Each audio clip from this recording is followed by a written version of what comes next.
With the Butt Kicker Gamer 2, what you see and what you hear is what you feel. Butt Kicker. The future is feeling.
Ever witnessed someone so fast on track you doubt you could ever be on their level?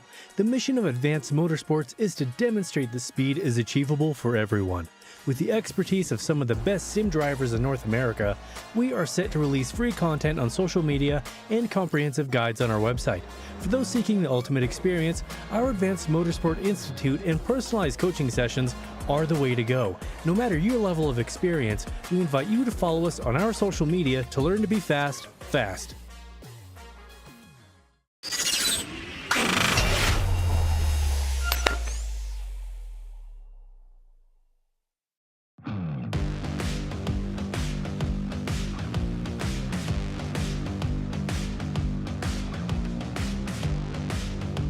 To Road Atlanta for the Precision Racing League GT3 Palooza. It's a Tuesday night in the Eastern and Central and Pacific part of the United States, and we've decided to travel to just a little bit outside of Atlanta, Georgia, at this beautiful road course, permanently etched in the ecosphere of Georgia. That's a weird way to say Road Atlanta is an awesome track. It's Dylan Coyle with Lorenzo Bonder here for you. And yes, that also means tonight is going to be a wild one. You got Lorenzo and myself, Road Atlanta, GT3 Fixed Series, and GT3 Open. Let's jump right into the schedule as we start to really wind down on this season. We're already 2/3 of the way in, Lorenzo. We've had some interesting challenges so far, but the next three are just kind of different, all of them from each other, very different feels.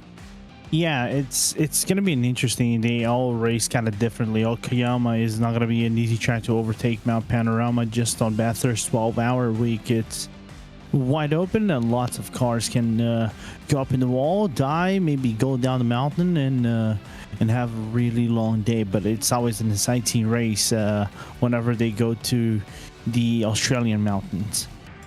Yeah, it's going to be a lot of fun to see them go through the western part of this great place we call Earth. But let's go to the Fixed Series standings with a very close battle. Well, at least it was, and it might still be. I know just after the last race, we started to look at the drop points and everything that has to go with that. But in GT3 Fix, it's not as close as we'd like it to be after the drop points are factored into it. Osborne has just been incredible this season. 2 wins, 5 top 5s out of 6 races. I mean, I wouldn't say he's dominating, but he's doing everything he possibly can with a 23-point gap to Jeff Carollo, Lorenzo. Yeah, and most surprisingly, he's doing that on the Audi in comparison to the whole, what can you call it, the horde or the sea of Porsches that are just right behind him. And Jeff Carollo, Jim Felice, Tyler Graf, Rob Campbell, all driving the Porsches, where in fact you would think that is a really good car, but no, the Audi is dominating them so far. Yeah, and after the last 2 weeks, Vulture Motorsports has really fallen off the edge of the earth when it comes to trying to beat SGE Esports for that fixed team standings championship. I mean, if we look at it, if we crunch the numbers, 33 points lost to SGE Esports in each of the last 2 races. That's a 66-point swing from being up 16 points to now being down 50 with just 3 races to go. Lorenzo, it also shows that there is still potential for things to go better for them in the last 3 races. But first, we've got to do something that always puts a smile on people's faces. Let's talk about our beautiful partners. First is Advanced Sim Racing. Advanced Sim Racing is owned and operated by passionate sim racers. They build the sturdiest and most durable aluminum profile racing simulation cockpits available in the market today. All PRL members also get a 5% discount on ASR products using the Precision5 coupon code. Racebox Sim Racing. Racebox offers mid and high-end button boxes for sim racing enthusiasts, from the casual gamer up to the most meticulous sim racing driver. Competitively priced and carefully handcrafted, our button boxes are an enjoyable addition to any sim racing setup. Visit raceboxsimracing.com and get a 5% discount using the Precision5 coupon code. The Butt Kicker. Butt Kicker products add incredible immersion and realism to every game. Feel every nuance and truly put yourself in the driver's seat. Muradness. Muradness is a performance lifestyle brand motivated by motorsport and founded by professional race car driver Daniel Morad. Mr. Hedge iRacing Photography. Capture your finest, proudest, or simply worst moments from your hobby in up to 8K resolution. It's a great addition to any sim room. Finally, Advanced Motorsports. Get ready to learn to be fast with Advanced Motorsports. Follow them on their socials to become a better driver.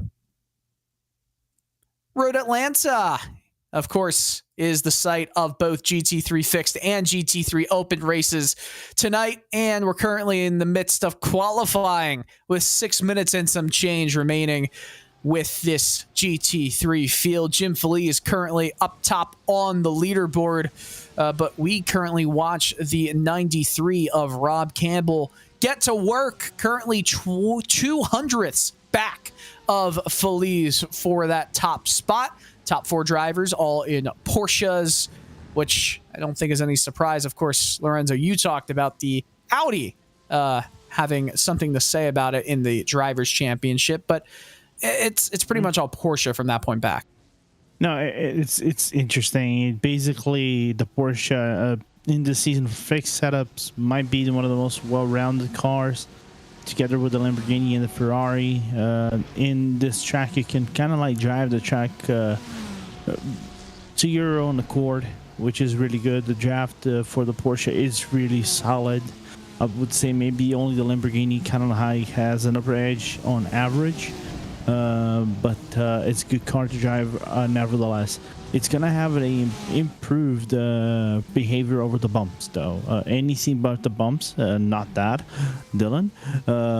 It's gonna be a differential compared to the Audi. I think the Audi still retains a little bit of the problem of going around the bumps and unstabling the car quite a lot. Now, that's a really solid point. I know you have a lot of experience in the road world of iRacing, and big news, by the way, coming out of the official series discussion in iRacing's entire world. Lorenzo, of course, the road series has been split when it comes to safety rating, iRating. You will now have an open wheel and a closed cockpit road safety rating and iRating, all that. I think it's a great idea, and I think it definitely promotes more comfort when trying to switch and learn every discipline there is in iRacing. Yeah, I have a lot of friends that, especially my teammates, that are willing to try now Formula, because They didn't want to go around Formula D or Formula C, you know, just for the sake of, oh, I'm using my own iRating. It's not my driving style. I don't want to, you know, put my iRating on the line just because of that. So it's good to see this split division. For those who are not aware, if you have, for example, 2000 iRating, nowadays you're going to get 2000 iRating on both licenses. This is only going to count for the license that you're going to road on as you go by. As we see a few guys cycle around the track, and Isaiah Osborne just decides to go into the pit lane and maybe put up a slap of gas on the tank and go for potentially one more run. Yeah, Azariah currently in 6th. That's not what he's used to starting from in these races. Definitely not where he's used to when it comes to finishing. 2 poles on the season, but right now it's all Jared Keene leading the way, and big for Keene, right? We haven't really talked too much about him in this season. That's because he's mired back in 20th after a couple DNSs, but it doesn't matter because when he races, he's solid. He really gets involved in big ways and has 2 finishes in the top 5. Yeah, he has 1 second place in Daytona. I'm just trying to grab which other track that he actually had a top 5. It was round 5 in Suzuka, where he finished 3rd place behind Azera Osborne and Rob Campbell. But yeah, this is a guy that I haven't heard in years. I've drove against Gerard back in my early heydays of iRacing.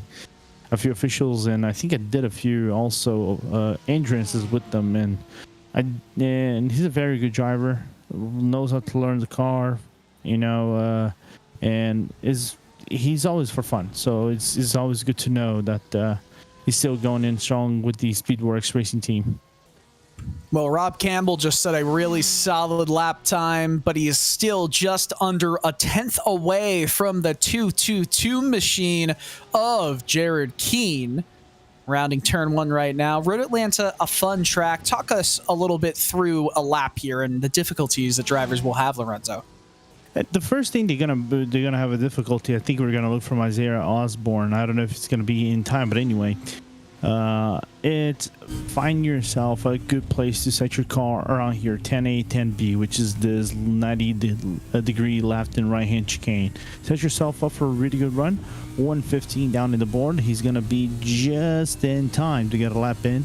So you go lap on. You open up your lap.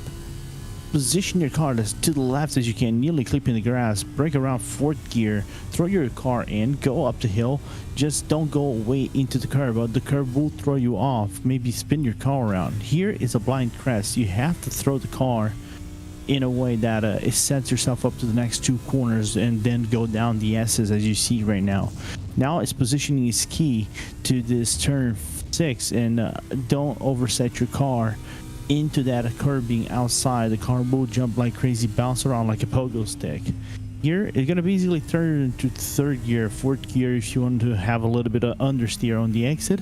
2nd gear on the second half of the hairpin, or a double hairpin if you want to call it.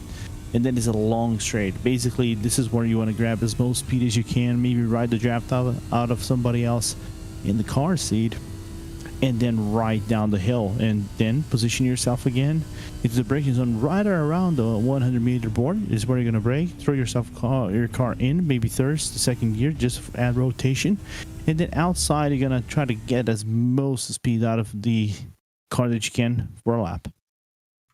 Well, qualifying ending, and it looks like Azariah Osborne is going to have his worst qualifying of the season. And just as I say that, he actually crossed the line, went from 8th to P4. Drivers still allowed to finish their laps that they're on in qualifying, and they have to do it within a 2-minute period. So that gives more than enough time to come around and complete another lap. So we should still see some drivers finishing up the session with some extra times as we stare on back from the other side of the track. The 514 of Andrew Trickett on your screen, rounding the final corner, or I should say not the final corner. He's rounding the opposite side of the track and getting ready to go down this long straightaway that bends just a tad before coming downhill. And we're talking about that rotation that you need, Lorenzo. This is going to be a passing corner here, and I think we're going to see a lot of catastrophes, if you want to call it that. Yeah, absolutely. This is the main overtaking opportunity. I think you have 3 overtaking opportunities around the track like this. First one is obviously turn 1. Then you have the double hairpin trick. It is going to come into the pit lane, and then the third one will be the long straight into the double chicane. So it's going to be an interesting one. Maybe some carnage. I don't know. We'll see. Drivers just about wrapping up their lap times. Only 2 more still on track, but they're way off the pace. Rob Campbell getting a couple more sessions as well. It looks like he is still in his pit lane, or at least in his pit box, I should say. 5 seconds left, and it looks like Jared Keane is going to hold on to pole position here. A great way to start his race in a season where he has not gotten points in 3 of the races. Heck, if he was in 2 more, he'd be able to use one of those drop weeks and still be right up top on the standings. But let's take a look at your grid. Jared Keane, as we just said, got the pole over Dale Peterson, the Canadian driver, in P2. Rob Campbell, Azrea Osborne will be row 2, while Jim Feliz and Jeff Corallo round out your first 3 rows. Yeah, then we go to row 4 with Shreyas Venkataraju in 7th place, Brad Thurman in 8th, Tyler Graff 9th place, and Andrew Trickett in 10th. Then that's your top 10. And rounding out the top 12 is Felix Feliz for SG Esports and Jay Steffi for Team Route. We continue moving down with Joachim Bakker in P13. Evan McKay alongside another Canadian driver in 14th. William Fenson and Andrew Ellis round out row 8, while Rodrigo Morales and Luke Davis will round out row 9. Yeah, then we go for the 10th row in this grid, which is going to be formed by, I think, Colin McKenzie and Waldo Walden, Buck Hamilton and Andrew Rasmussen in 21st and 22nd. Sully Saad and Alex Wright are your top 24.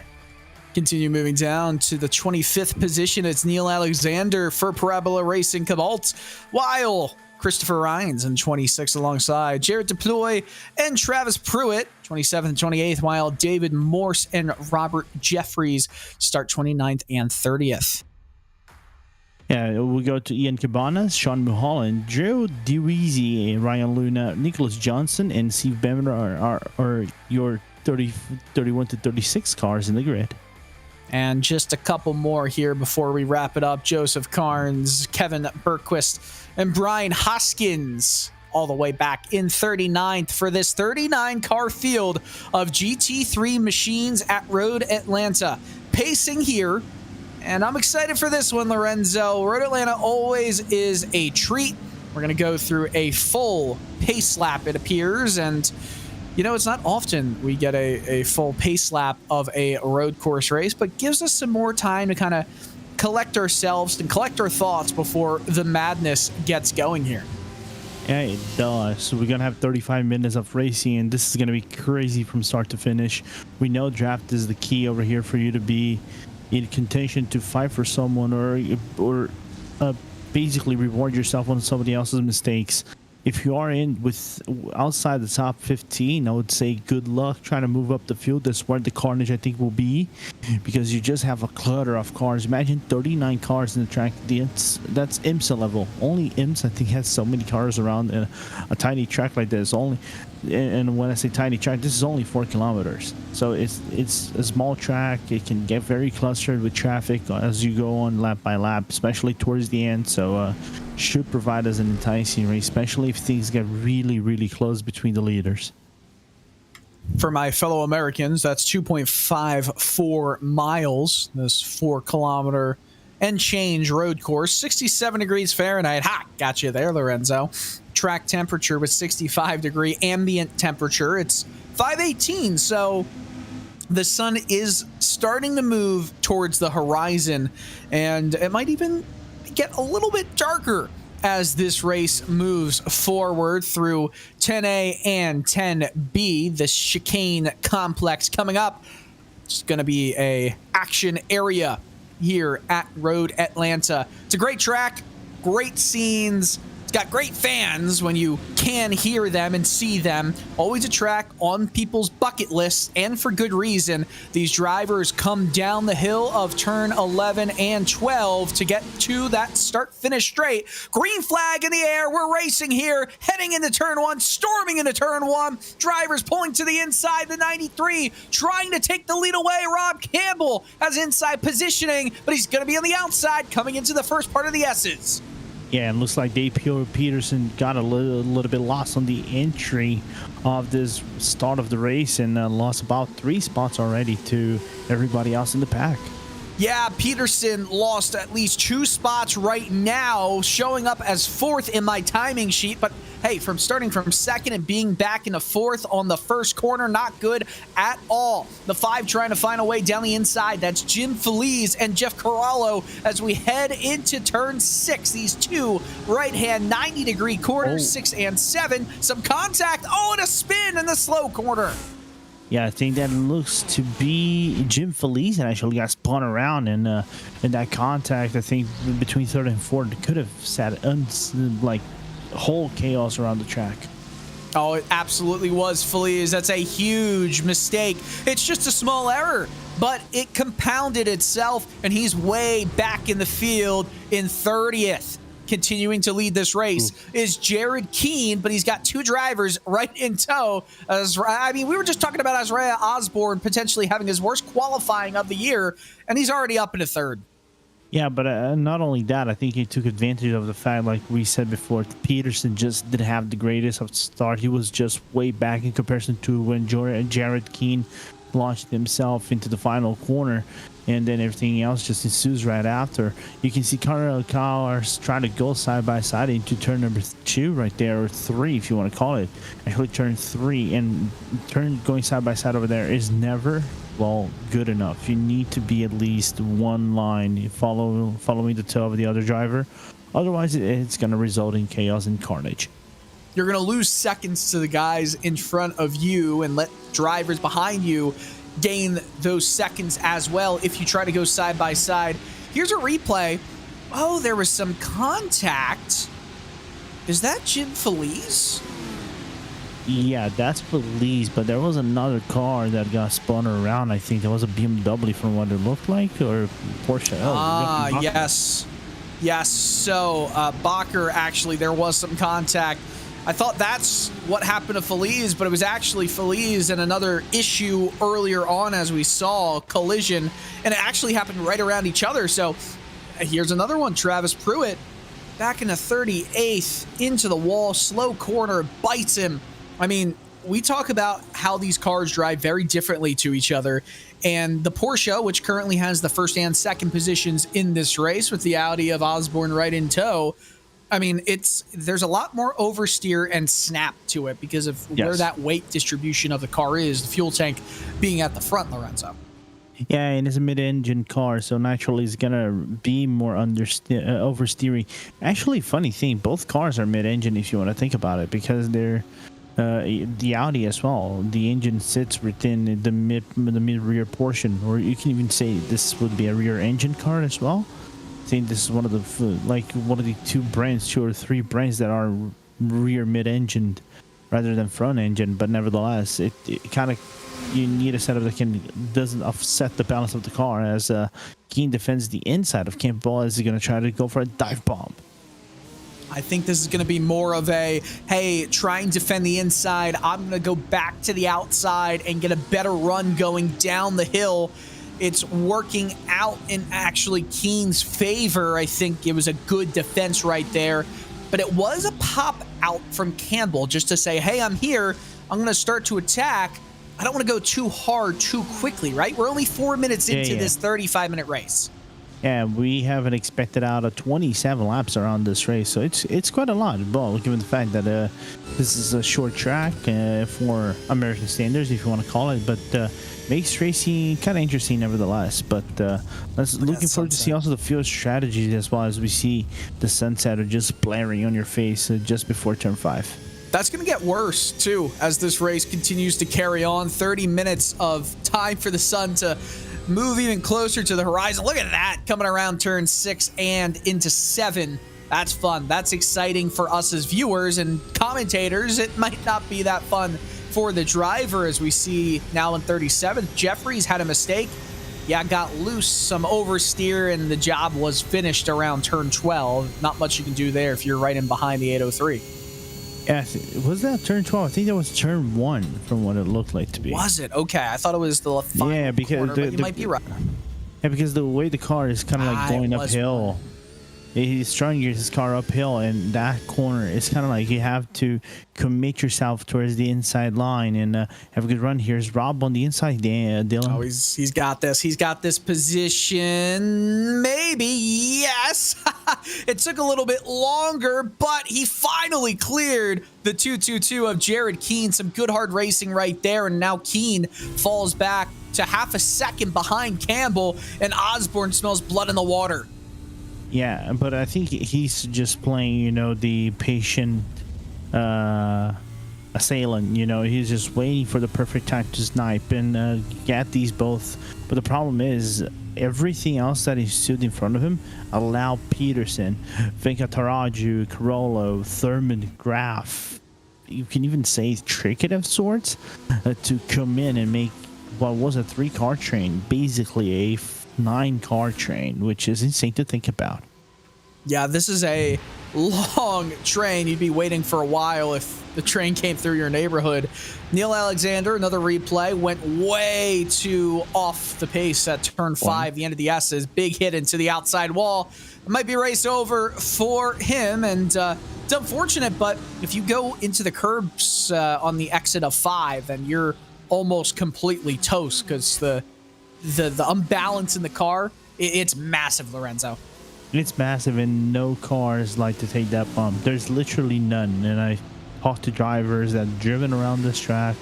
They say the car doesn't like to go around that bump, especially attacking from that angle. But it is what it is. It's part of the track. They have to. They use it kind of like to set the car balance. Is a little bit scary. It gives you a Good little replay bit here. of. Yeah, you can see never settled.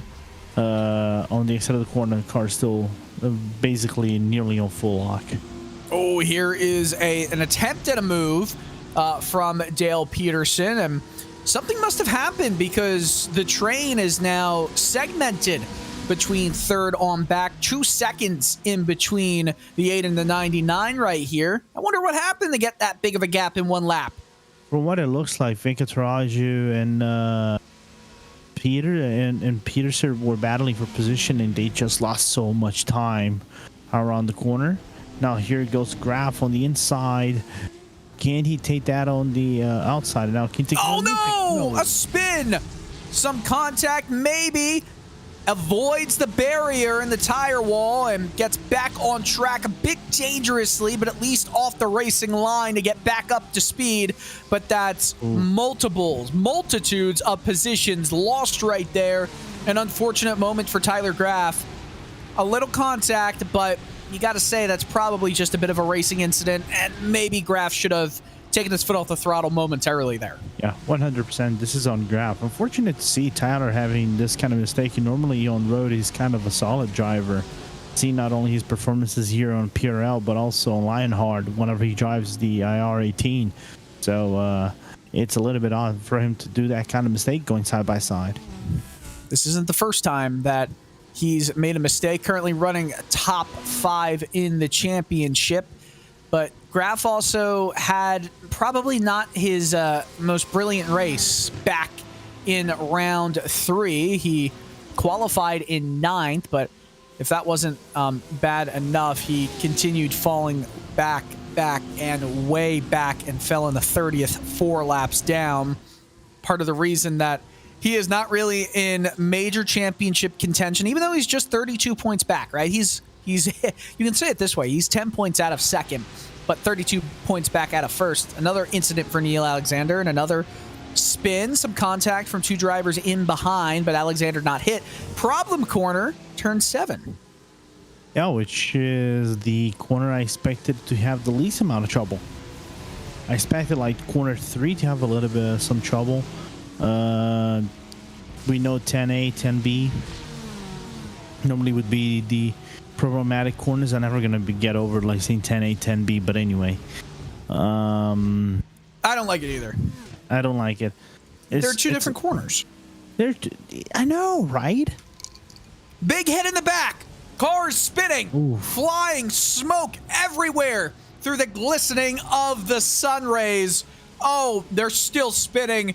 This is a catastrophe. Colin McKenzie involved.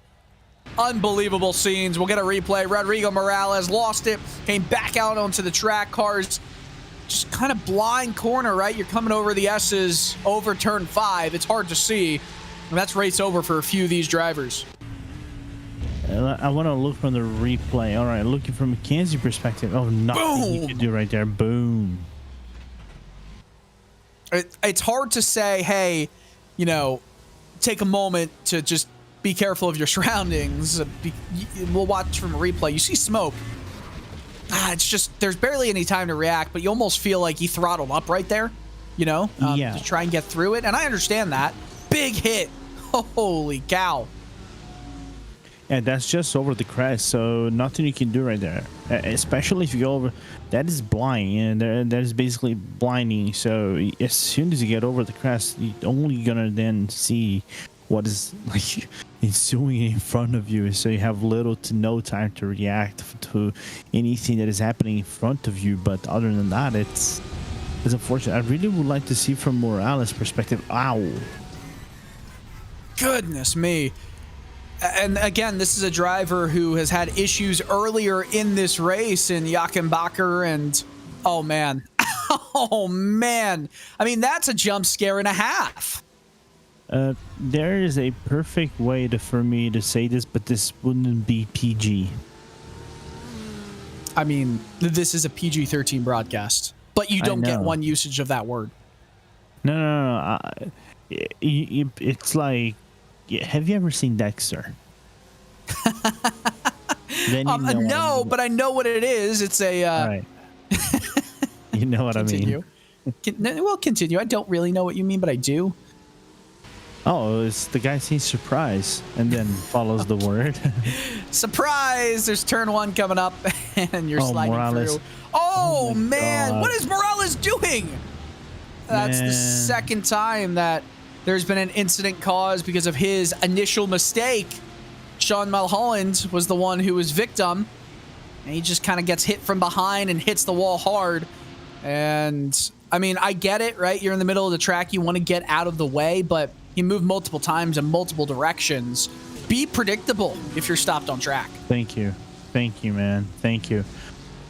Like the first one, I could have given him the benefit of the doubt because, you know, the car just stabilized, stood straight, and I think she just throttled a little bit. But either way, it's a bad rejoin nevertheless. But the second one, come on, man. You have your relatives. You should know what's happening in front and behind you. There's no need for you to do this kind of emerge into the track. Mulholland, from his point of view, not much you can do there. It's unfortunate. This battle on the cusp of making it into the top 5. That's what Jeff Corallo and Brett Thurman are trying to do. Dale Peterson currently holds it. But, I mean, he's trying to get away, right? He's trying to chase P4 down. We'll catch on board with Thurman back in 7th for SRT Blue. He's got, is that an American flag helmet? Or is that a Evel Knievel helmet? Looks like Evel Knievel. Is that Evel Knievel? The stars on the helmet? Oh, the helmet. Oh, okay. Sorry, I had to look towards the mirror. Good question. I would say this might be Evel Knievel. All right.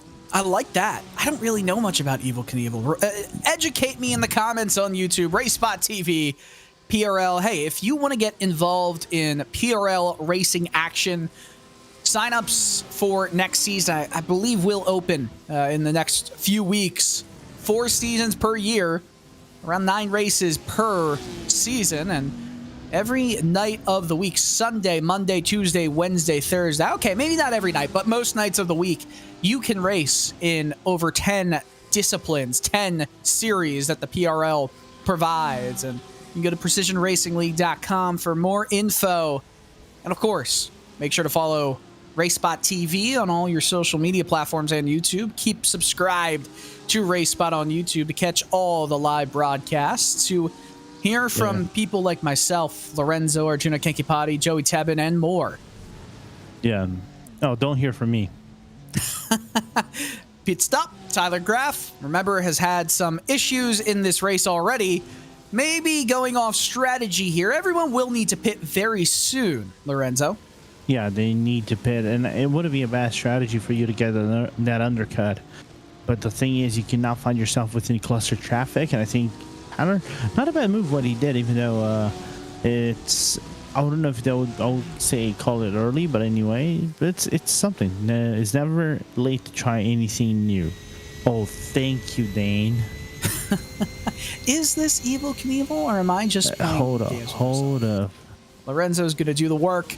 It may not be. Pass potentially for P5. It's made. Jeff Corallo gets by Dale Peterson, who has now fallen 4 positions in this race. An attack on the inside of 12. Not usually a passing zone. Oh, and way off track when Brett Thurman got back on. What a save. And a block down low and an attempted pass down the inside for 5th. It's getting saucy in Road Atlanta.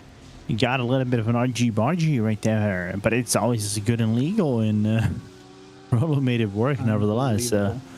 Yeah, and Peterson just not being able to cope well with the car during this halfway portion of his stint. Yeah, it's Peterson. It might be falling away from him just a little bit. You know who is not falling away from? Rob Campbell, who has led most of this race after getting by Jared Keane. It's been quite impressive. I didn't expect Keane to fall off to almost 2 seconds behind Campbell in around a 12-minute span. But so far, the top 3, they are very solid in this one. Yeah, but there's a good attempt from Jared Azera to try to catch up to Rod, but Rod has just been consistent with like 118 mids, 118 highs, and being faster by like 0.2 of a second on average pace, or 1/10 of a second on average pace to Jared and Isaiah. So it makes the job of both the number 222 and the number 8 more difficult as we see more pit stops. Jay Steffi in the pit box. Steffi, who qualified in the front of the midfield, if you will, is going to be in the pits right now. A few other drivers making their way down. Rodrigo Morales, we saw pit, but he's been in the pits for a long time. Regardless, lots of pit stops going to happen over the next few laps, and that's because these cars and in this series, you get a 50% fuel tank. I should say 40% in fixed fuel tank. A pit stop is not mandatory, but it's almost always required. If one isn't required, then there's a mistake in the session, is what I'm trying to say. They must pit, but it's not long enough of a race for them to need to get tires, meaning there's no real disadvantage or advantage of doing an undercut or overcut unless you're trying to get out of traffic. Yeah, I think that makes it a little bit more of a strategic call than anything else. Of course, this actually becomes more of an effect into the sprint series rather than the fixed series. But even in the fixed series, official fixed series, which is the PRL calendar is based upon, this can actually affect something. Normally, because the lack of clutch and coasting now is only lift and coast for these cars, it makes the fuel efficiency for these cars a little bit more difficult. But anyway, it's still doable, but I don't know how effective that it will be in fixed. Slower cars getting out of the way, but this is going to affect Osborne massively, trying to come around the outside right there of that lapped 54 machine Porsche on Audi Terror right there. Keane just scooted away by a second now over Osborne. Campbell is continuing to drive away, 2.2 seconds with 15 and a half minutes remaining in this race. It's been good. It's been solid. You know, it's funny. We were at the Roval earlier this season in Charlotte, and it is a catastrophe to see a bunch of these drivers try to race there, as we see pit stops now ongoing as Rob Campbell is down pit lane, as well as Jared Keane. Isaiah Osborne will lead his first laps of this race. Venkataraju is staying out as well. So, a lot of the top drivers are all pitting. You see Fenton, Peterson, Corallo, Evan McKay. I mean, it's time. Maybe one more lap, we'll see Osborne and the rest of them come down. Yeah, it wouldn't surprise me to see the rest of them come down. Everybody is basically pitting halfway mark into this race, which is kind of been a staple mark of this championship and also in the official series. To see everybody pitting halfway mark or try to go as long as possible, but mainly halfway mark, just to ease up on the stint and cool down the car a little bit, especially the tires after pushing them so much. But it's going to be making interesting how does Campbell and everybody else go out of the track, especially if they are caught with traffic that off cars that haven't pitted yet. I really think we're going to see Osborne come down in just a few corners time. Of course, he's coming around 10B right now. If he peels to the right, yeah, he's definitely coming in right now. Yep, Osborne's in. Venkataraju will probably follow. I will be surprised. Yeah, it looks like big closing speed, and then it cuts to a minimum. So what is it? This 13 and a half minutes to go. More drivers coming into the pits. 17 laps on tires, or excuse me, on fuel that these drivers can go to probably. Rob Campbell coming out of that chicane onto the final corners. This could be a little closer than I thought it would be originally, Lorenzo. No, I think once he comes out of the pit lane, the gap is going to stretch out a little bit. So I thought it would be a quicker stop. No, it's close. Because he want to make sure he's not, I think, overdo it or anything like that. He's just gone and put on more fuel than Keane and Campbell. Well, I'll tell you this. Campbell, his stop in the box was a second and a half quicker than Osborne. And Keane's was almost 2 seconds. 2.2 seconds quicker than Osborne. That's kind of wild. That's the gap between them right now. Yeah, average has been around 36 seconds, give or take, for everybody pitting in the pit lane. Quickest one from what it looks like is Jared Keane, 34.7, whereas Osborne was the third slowest with 37 seconds. That is a wildly slow pit stop. Venkataraju with a 14.8 second pit stop. I mean, drivers who did not need to have 2+ second longer stops had those longer stops. It would have cut the advantage. It would have nullified the advantage that there was, the gap that we're seeing on screen between at least Osborne and Keane. Look at that. The pit stop time. Look at Venkataraju. Corallo was 1.8 seconds quicker, and he was able to move by. Now Thurman, 2.6 seconds quicker, I think just passed him on track as well. So wild stuff. And two drivers who stayed out the longest just serendipitously had awful pit stops. And that's a dangerous maneuver from Campbell. Oh, it's okay. Have you ever ran around Road Atlanta? Oh, yeah. It is just like that. It looks scary from the outside, looks scary from the inside, but the car is planned. It's so fine. Well, sometimes.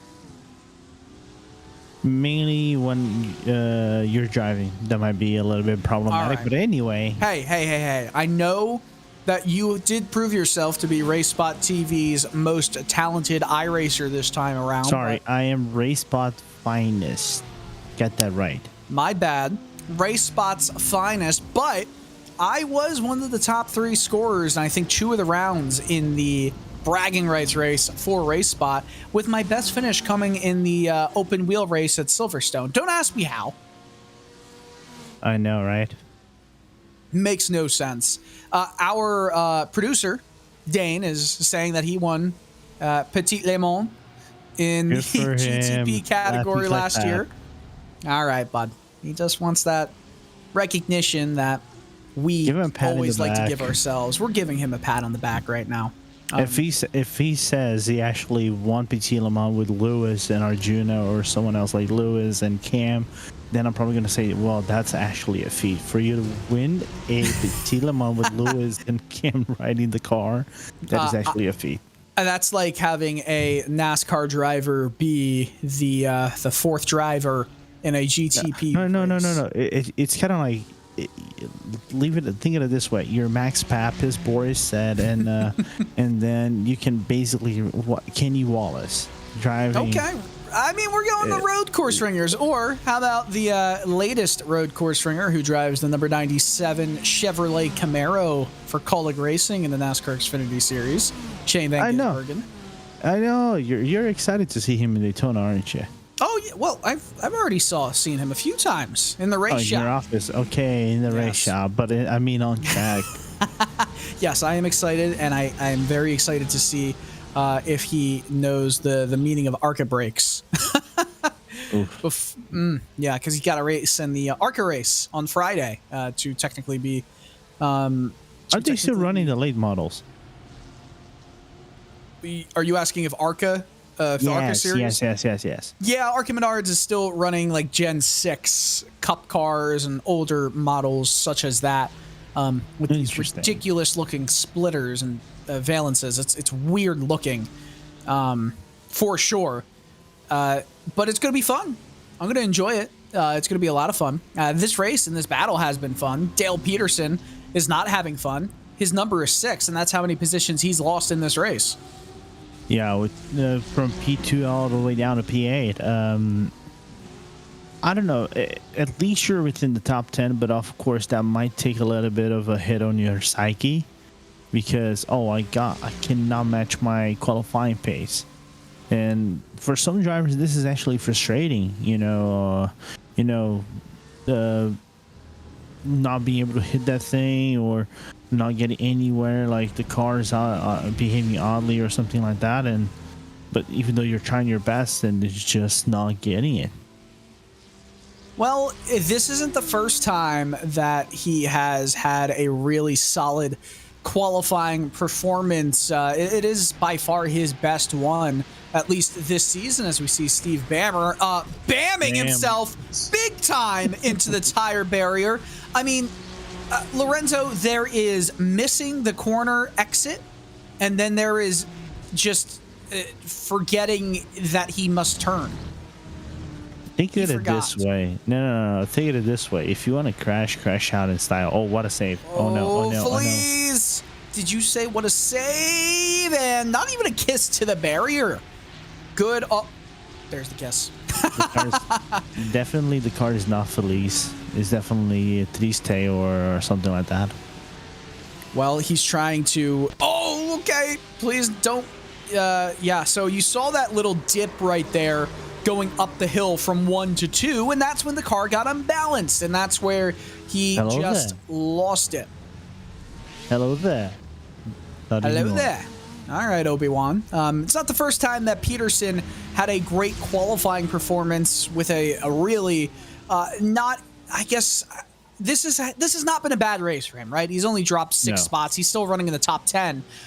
However, in round 3, he started 4th and ended up in 28th position by the race end. Had a problem, finished not on the lead lap, 1 lap down, and that's just how she goes sometimes. Up and down season for Peterson, but a lot of highs that he hopes can make a little bit more consistent as there's 6 minutes to go.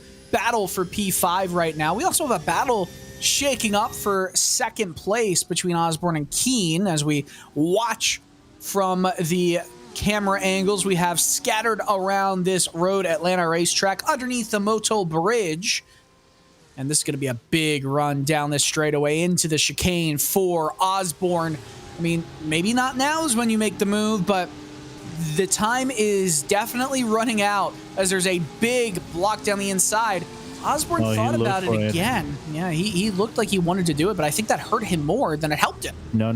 That was actually really smart because you took away the line from Keene. I just think that final move I don't know if that final move was the best kind of look, but he's definitely looking down the inside again, making Keen kind of swing out as wide as possible. I mean, that's going to give you the best apex, but also you almost overdrive the car. You overthink each corner entry, and Osborne's throwing on the pressure to Keen. Yeah, definitely Keen is not keen for this fight at all, even though he's trying to do his best to ride out the car and get to these final laps of the race. It's just that Azera is just attacking so aggressively the corners, just keeping up with that Porsche.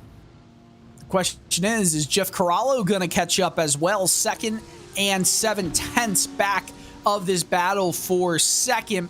I mean, that would take a massive charge in the last 4.5 minutes of this race. They start to snake. It looks like the front stretch or the back stretch at Indianapolis Motor Speedway in the Indy 500, but yet it's Road Atlanta as they charge into the chicane. Farther back this time is the 220 or the 8 of the 8 of Azrea Osborne. Jared Keenan, that 222 machine, is still holding strong with 4 minutes to go. We're looking at 3 laps from this point for Osborne to make a move.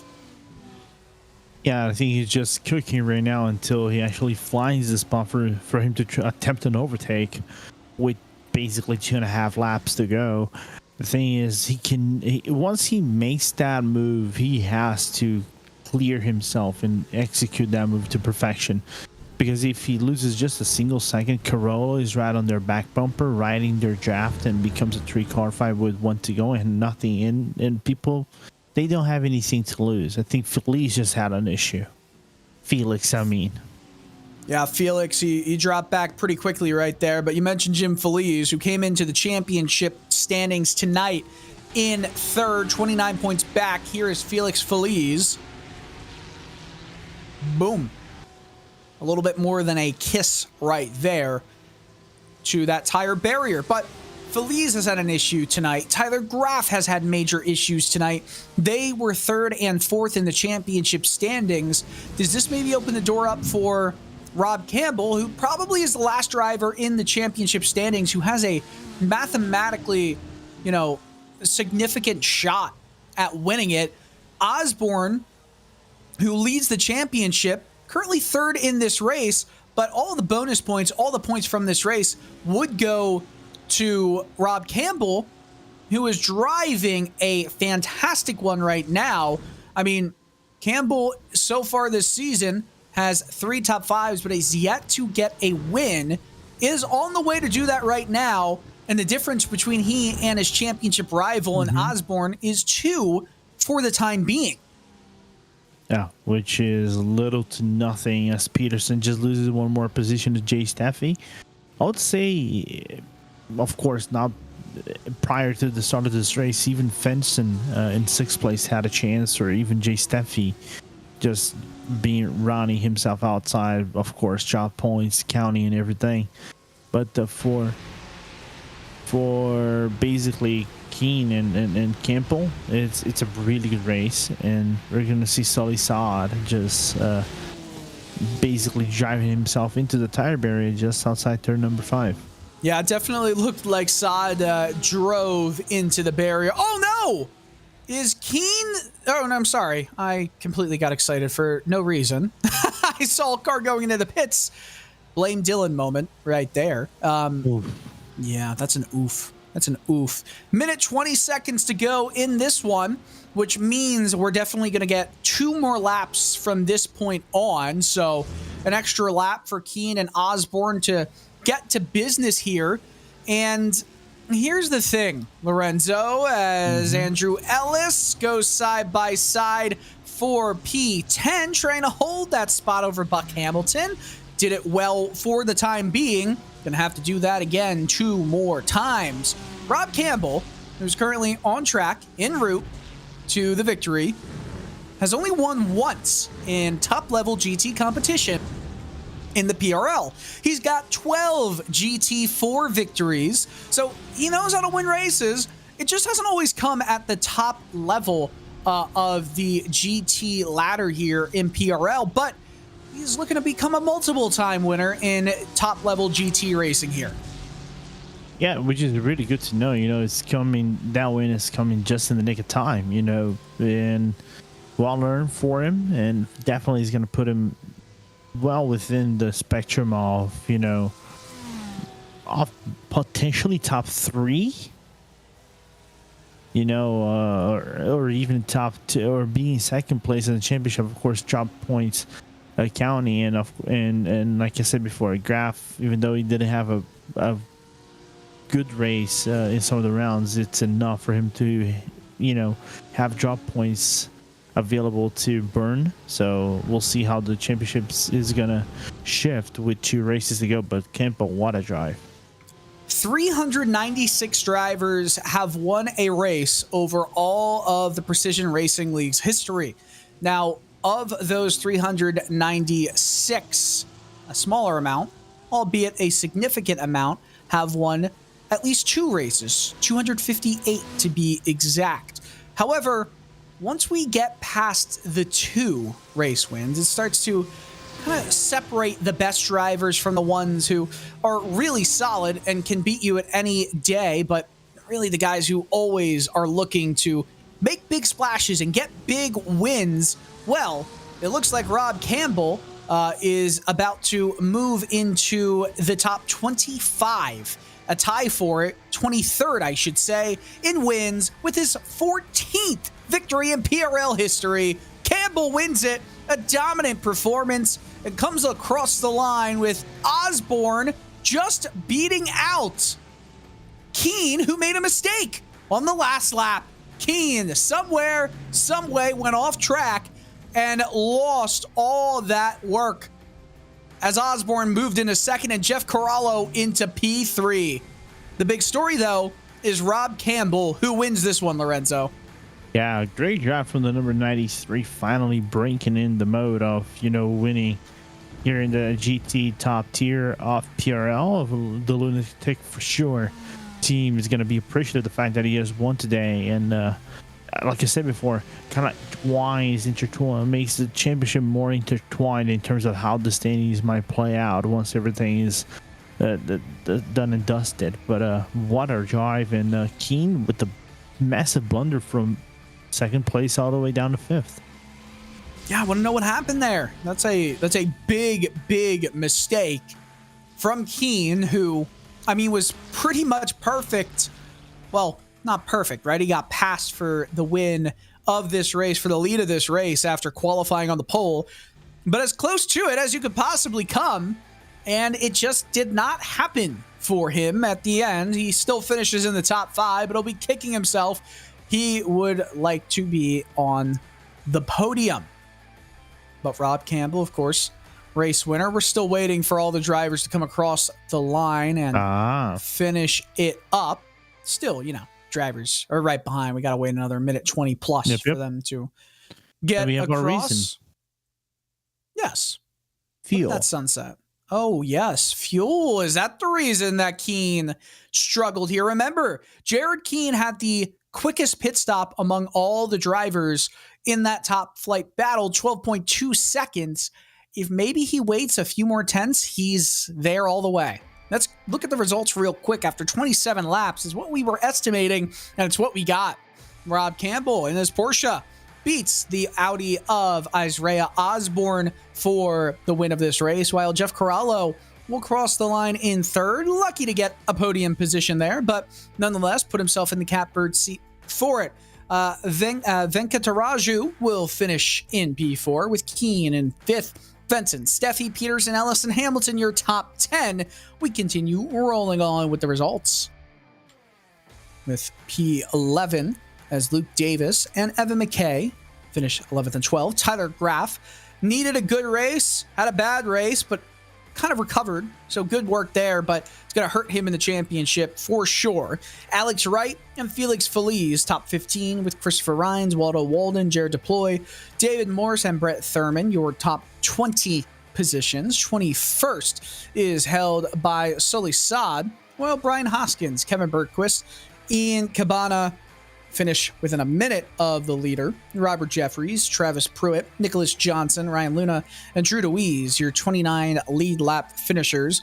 Jim Feliz, that's probably a championship ender for him, finishes in 30th, while Neil Alexander, Andrew Trickett will finish in within relative time of that lead lap. However, Alan Rasmussen, Bakker, McKenzie, and Carnes had really poor races, end up in double-digit laps down. Well, I think it's high time we start talking to our podium finishers as we actually look at Jared Keene. Oh man, he's coming around the chicane, but you can hear it kind of sputter. And this is the worst spot to run out of fuel. Yes. Because you're at the slowest point of the track going uphill. And he tries to cut into pit lane. No, he does not. I mean, this is the worst spot, worst timing. If he stays in pit lane for 2/10 more, he probably finishes in P2. But unfortunate. Let's run into the race winner, Rob Campbell, who is no doubt celebrating his second top flight GT victory in PRL competition. Congratulations on the win, Rob, and just take us through it. Felt like a dominating day by you. Yeah, thanks, Dylan. Yeah, it worked out pretty good. Originally, I just planned to try and stay behind Jared at the start and fuel save, and he got a little squirrely a couple corners, so I figured that it was better to try and make a move around him, try and pull away instead. So we went for that strategy instead. Had to recalculate. Well, you're still mathematically able to win this championship here. It might be a bit of a long shot, but relatively, I don't know, 28, 27 points behind Isaiah Osborne. We're going to gain a few more until Keene actually ran out of fuel in the final corner. So Osborne finishes in second. Do you feel like you have something to challenge him for in the last two races of the year? Probably not. I was behind the 8-ball right from the race start. I was away on vacation for week 1. So that was my drop week right off the hop. And then I had a connection issue at Charlotte. So that pretty much signed off on my chances. But I'll give it a go. The best chance is to try and win the next two, right? Anyways, so we'll try and do the best. You can only control what you can control, Rob. Are there any strengths that you feel like from these last two tracks in Okayama and Bathurst that you can kind of, adapt? And strengths at both of those tracks are going to be very difficult to find for most drivers. Yeah, honestly, I despise Panorama, so okay, I'm not looking forward to going there. And Okayama, I haven't raced it in so long. I just remember it being really tight and slow corners, which generally don't play real nice with the Porsche. So we'll have to see. Gonna need to put some time back in and relearn Okayama because it's been a while, but we'll give it a go. All right, Rob, congratulations on the victory, and hopefully we see you closing that championship gap down a little bit. Thanks, Dylan. Of course, Rob Campbell, winner of the race at Road Atlanta. Lorenzo, you are standing by with our P2 finisher in Isaiah Osborne. Yeah, Isaiah, so really good race so far. A battle that went to the end with Jared Keene, of course, him running out of fuel, but coming out P2 after everything that transpired in this race must be slightly satisfying with the gap of the championship being closer and closer towards that P1 spot for you. Oh yeah, for sure. I had honestly settled for third, and it is a big relief though to be able to get second on that last lap like that, and it helps for sure in the points. But yeah, because that was a hard-fought race for me, and yeah, it's pretty satisfying to come out with the silver.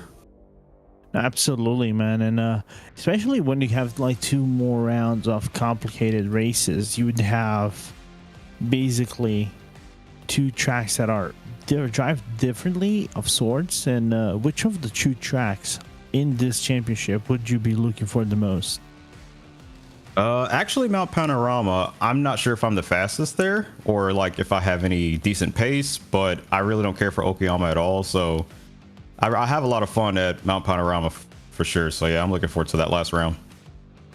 Yeah, absolutely, man, absolutely. And lastly, how's it been working with the Audi? A car that it's new for everybody, of course, this would be a track that doesn't perform. I think is in my opinion. I don't know. That's why I want to get your opinion as well as the Porsche does. But what has been your take of driving this car in a fixed setup?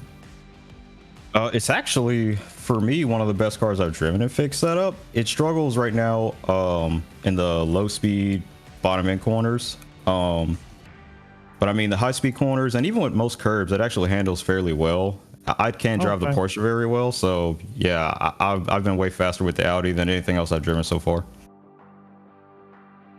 All right, man. And with that being said, enjoy this podium spot and we'll see you next week. So you potentially, who knows, go closer and closer to getting that championship here on the Fixed Series. Oh yeah, for sure. Hopefully. Thank you guys. Well, it's quite interesting how some drivers just have different strengths with different vehicles. And of course, for Isaiah, the Audi just, I guess, better suits his strengths and skills and where he is in the championship standings. I think that was probably the right move. Let's move on to Jeff Corallo, who got P3 by the skin of the fuel tank for Keen. But hey, sometimes it pays to be in position to benefit from others' problems, right, Jeff? Yeah, it really did. I'm going to be honest, I'm quite slightly disappointed about this race. I'm happy I got P3. Really am happy. Felt like I had pace to be P2 or compete with the leaders, but got stuck behind traffic early on, and we lost the leaders relatively quick in the first like 4 or 5 laps, and we just couldn't close the gap back up. But overall, generally a good race. I can't complain too much because still, again, P3 got a big gap to the championship still, so got a fingers crossed that something's on my side the next 2 races. Well, that's actually pretty interesting to me. You come into this race expecting to get the win, disappointed with a P3 finish. Is that kind of a mindset that you need to have going into every one of these races, that, you know, just a simple podium is not enough? You need to win these races to win the championship. 100%. I mean, don't get me wrong, it's great to get in the podium. Like, I'm happy. I'd much rather be here than P4, P5, P6, because I like talking to you guys, first off. But it's in order to, you have to beat the guy that's ahead of you in points. And the guy ahead of me in points, quite frankly, finished in 2nd place and I took 3rd. And in my eyes, if I want to beat him for the championship, I have 23 points to make up, now 24. It's unacceptable. During the race, my crew chief was shouting out my times and leader times. My lap times, multiple laps in a row, were 3 to 4 tenths faster a lap. I just got, like I said, just got stuck in the no draft, like a kind of alone zone. Just got to make sure I qualify a little better, I guess, to be the thing. But yeah, that mentality is a big thing about trying to win the championship for sure. It's the mentality you need to have. Jeff, hey, congrats. I know it's not what you wanted, but congrats. Thank you. I appreciate it. Thank you. Of course. Have a good night, guys, and thank my team, thank my sponsor, GTR Simulators, and everyone have a great night. You too, Jeff. Take care. And goodness me, Lorenzo, I'm hearing that it was a lie, that he does not mean that he enjoys talking to us. At least doesn't enjoy talking to me. That no one enjoys that, because it's just something you guys have to do. And hey, even if that's true, Lorenzo, we've known each other for 8+ years. That's a long time to deal with me. Yeah, that is true. Somehow, some way, I've managed with my fair shares of, bottling down a few water bottles. But we've got there. We've gotten there. Yeah, we've gotten there. I just wish you could change your preference of football team, like actual football team, not your Philadelphia Eagles stuff. No, I know what you mean. Let's talk about that in a moment after we go over what is next in the docket. That's the GT3 Sprint Series. Dylan Coyle, Lorenzo Bonder, for all your racing and Manchester City talks, and not United, as we go for another race at Road Atlanta. A little bit longer this time than the one we just saw. It's not 35 minutes. It's 40 minutes. Those 5 extra minutes will equate to around 4 laps extra time, maybe a 31-lap race. Let's look at the series standings. And if you want to talk about a 23-point gap in the fixed series being tight, a 23-point difference here gets you back into 5th place. 6 points separates Trepanier from Zavadil another 2 points. 8 points separates Libre and Trepanier. And I guess Chris Beats is right there, too. 18 points back in P4 for this championship lead. It's close. And the other thing going against Trepanier is he missed round 6. He's used his drop week. He needs to be perfect. Yeah, he needs to be perfect. But the thing is, like, he's just been on point before that. Basically grabbing top 3, all races he's done. Just looking real quick from Trepanier, has been anything but top 5s. So it's gonna be complicated, you know, for him to drop down like that. And he's a top tier level driver. It's just Dalton Zavadil just been on the uprising this season, and he's just taking advantage after advantage. That is Trepanier is basically dropping. You ever play those old SimCity games? Oh yeah. Oh, you remember the Lotus storms you can send in? Yeah, it's one of the good ones. I think that's what Advanced Motorsports is going to have to do to knock off the 1-2 punch of SimCity Racing 1 and SimCity Racing 2 in the team standings right here. 560 to 526 for 1/2. And hey, a UFO might work too, as our producer Dane puts in the chat. Destruction is what Advanced Motorsports and everybody else, CRT, needs to kind of get back and corral SimCity. Yeah, man. I just feel bad the fact that I always got caught up by the tornadoes. Well, that's not good. I mean, hey, you're still here to tell the tale. It's happy to have you here. No, I mean in the game, not in real life. Never. I know. You believe I never seen a tornado. I didn't know. I'm sorry. I wasn't aware of your game like that. Yeah, I go hardcore. 2.5 minutes left here at Road Atlanta for qualifying in the Sprint Series. And right now, it's pretty tight up top. 3 drivers separated by 96 thousandths. And the top, the second and third, I should say, 7 thousandths separating them. Currently, some good pace being shown right now by the 24 and the 89, Thoreau and Zavadil. I mean, Trepanier in P4, it's crazy because, you know, we were just talking to Jeff Corallo, and he said, I'm disappointed with P3. You always go into these races in a championship battle needing to beat your rivals and needing to move into P1 at least 1 spot ahead. And right now, Trepanier's 2 spots behind Zavadil, his closest championship rival. I mean, this could very well be a swap of who's leading the points as we head full steam into the final third of this season in PRL. Yeah, which is odd for me to see this thing happen. You know, it's of course Trepanier, a great driver on his own. Like I said before, the thing is just SimCity Racing has just been finding setups after setups after setups, especially for not just like short runs like these sprint series, but also like in the endurance series as well. They've been running in other leagues just that fits the Porsche. So it's been impressive what the boys over there have done with the car, and more impressively, Boris Ovando just being the pole position as Zavadil must have been in turn 1. Zaba, don't do that around turn 1. He's not going to have enough time to get it reset for another flying lap, so he's going to be at the highest point, potentially, 2nd place.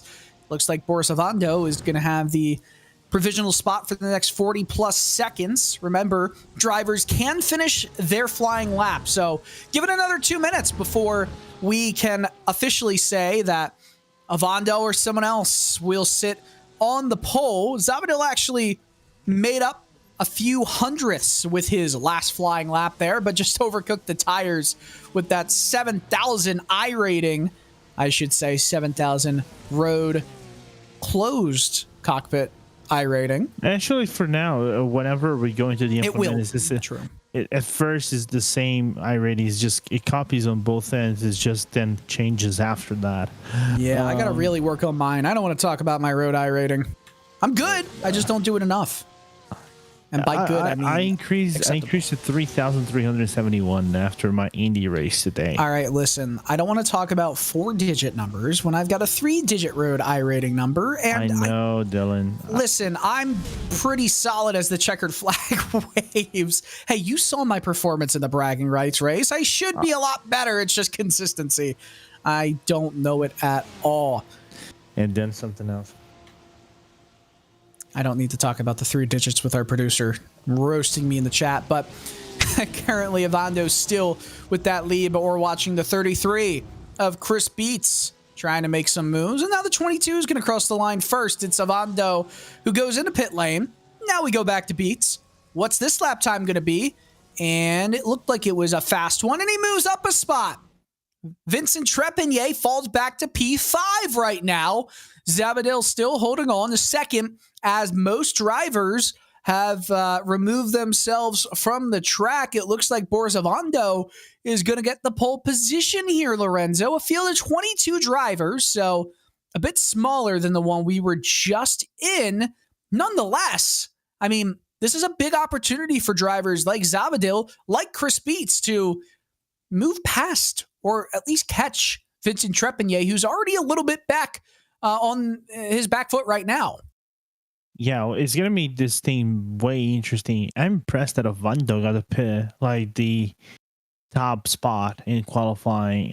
Like I said before, I think I haven't seen Avando go into that top spot, but the Precision Racing Esports Blue driver decided to surprise a little bit and throw a wrench in the mix.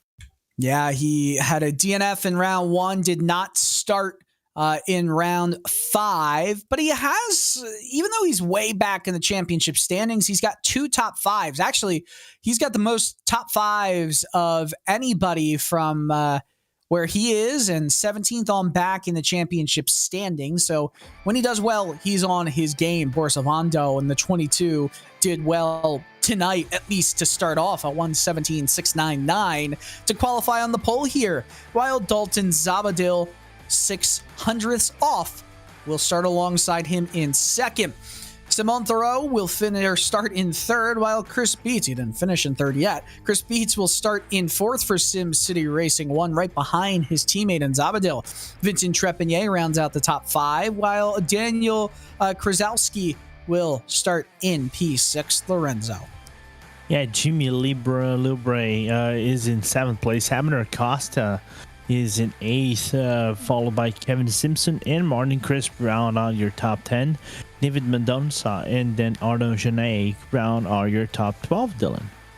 13th place, currently held by Ethan Bass at the start here for Orbit Motorsport Basscar.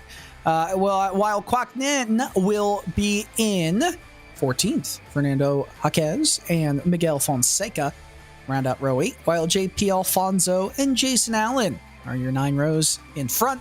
And just to round out quickly, Jeremy Littleton, Marc-Andre Desjardins, Carlos Ocano, and Dimitri Sosno are your 22 drivers in this starting field, which has started briefly pacing. It just went to yellow as all the drivers are still loading up in the session. 3 drivers before we're ready to get rolling here with the iRacing pace car, or I should say in GT Racing, it's the safety car. No. You have to call him Benny. Benny, the pace car driver. Okay. And Barney, the flag waver? The flag man. Can I just say that the safety car looks like a face? 2 eyes for the headlights and the grill opening. Have you never watched Cars? I mean, yes, but that truly looks like a face there. No, that truly looks like a face. It, of course, it's not Sally. Am I wrong? No, you're not wrong. I'm not. I'm saying that Porsche. I can't unsee it now. No, you're allowed to say it. It's just that Porsche. I have to remember because it is Porsche. Because otherwise, I know Will Vincent is gonna come down from his high throne of RaceSpot and they're gonna kick my butt. Just look shocked. Thank you, Dane. As you're gonna see, the movements are done from Benny. Look at the smoothness in the wheel from Benny. Yeah, I mean, hey, this is called saving your tires as much as you can.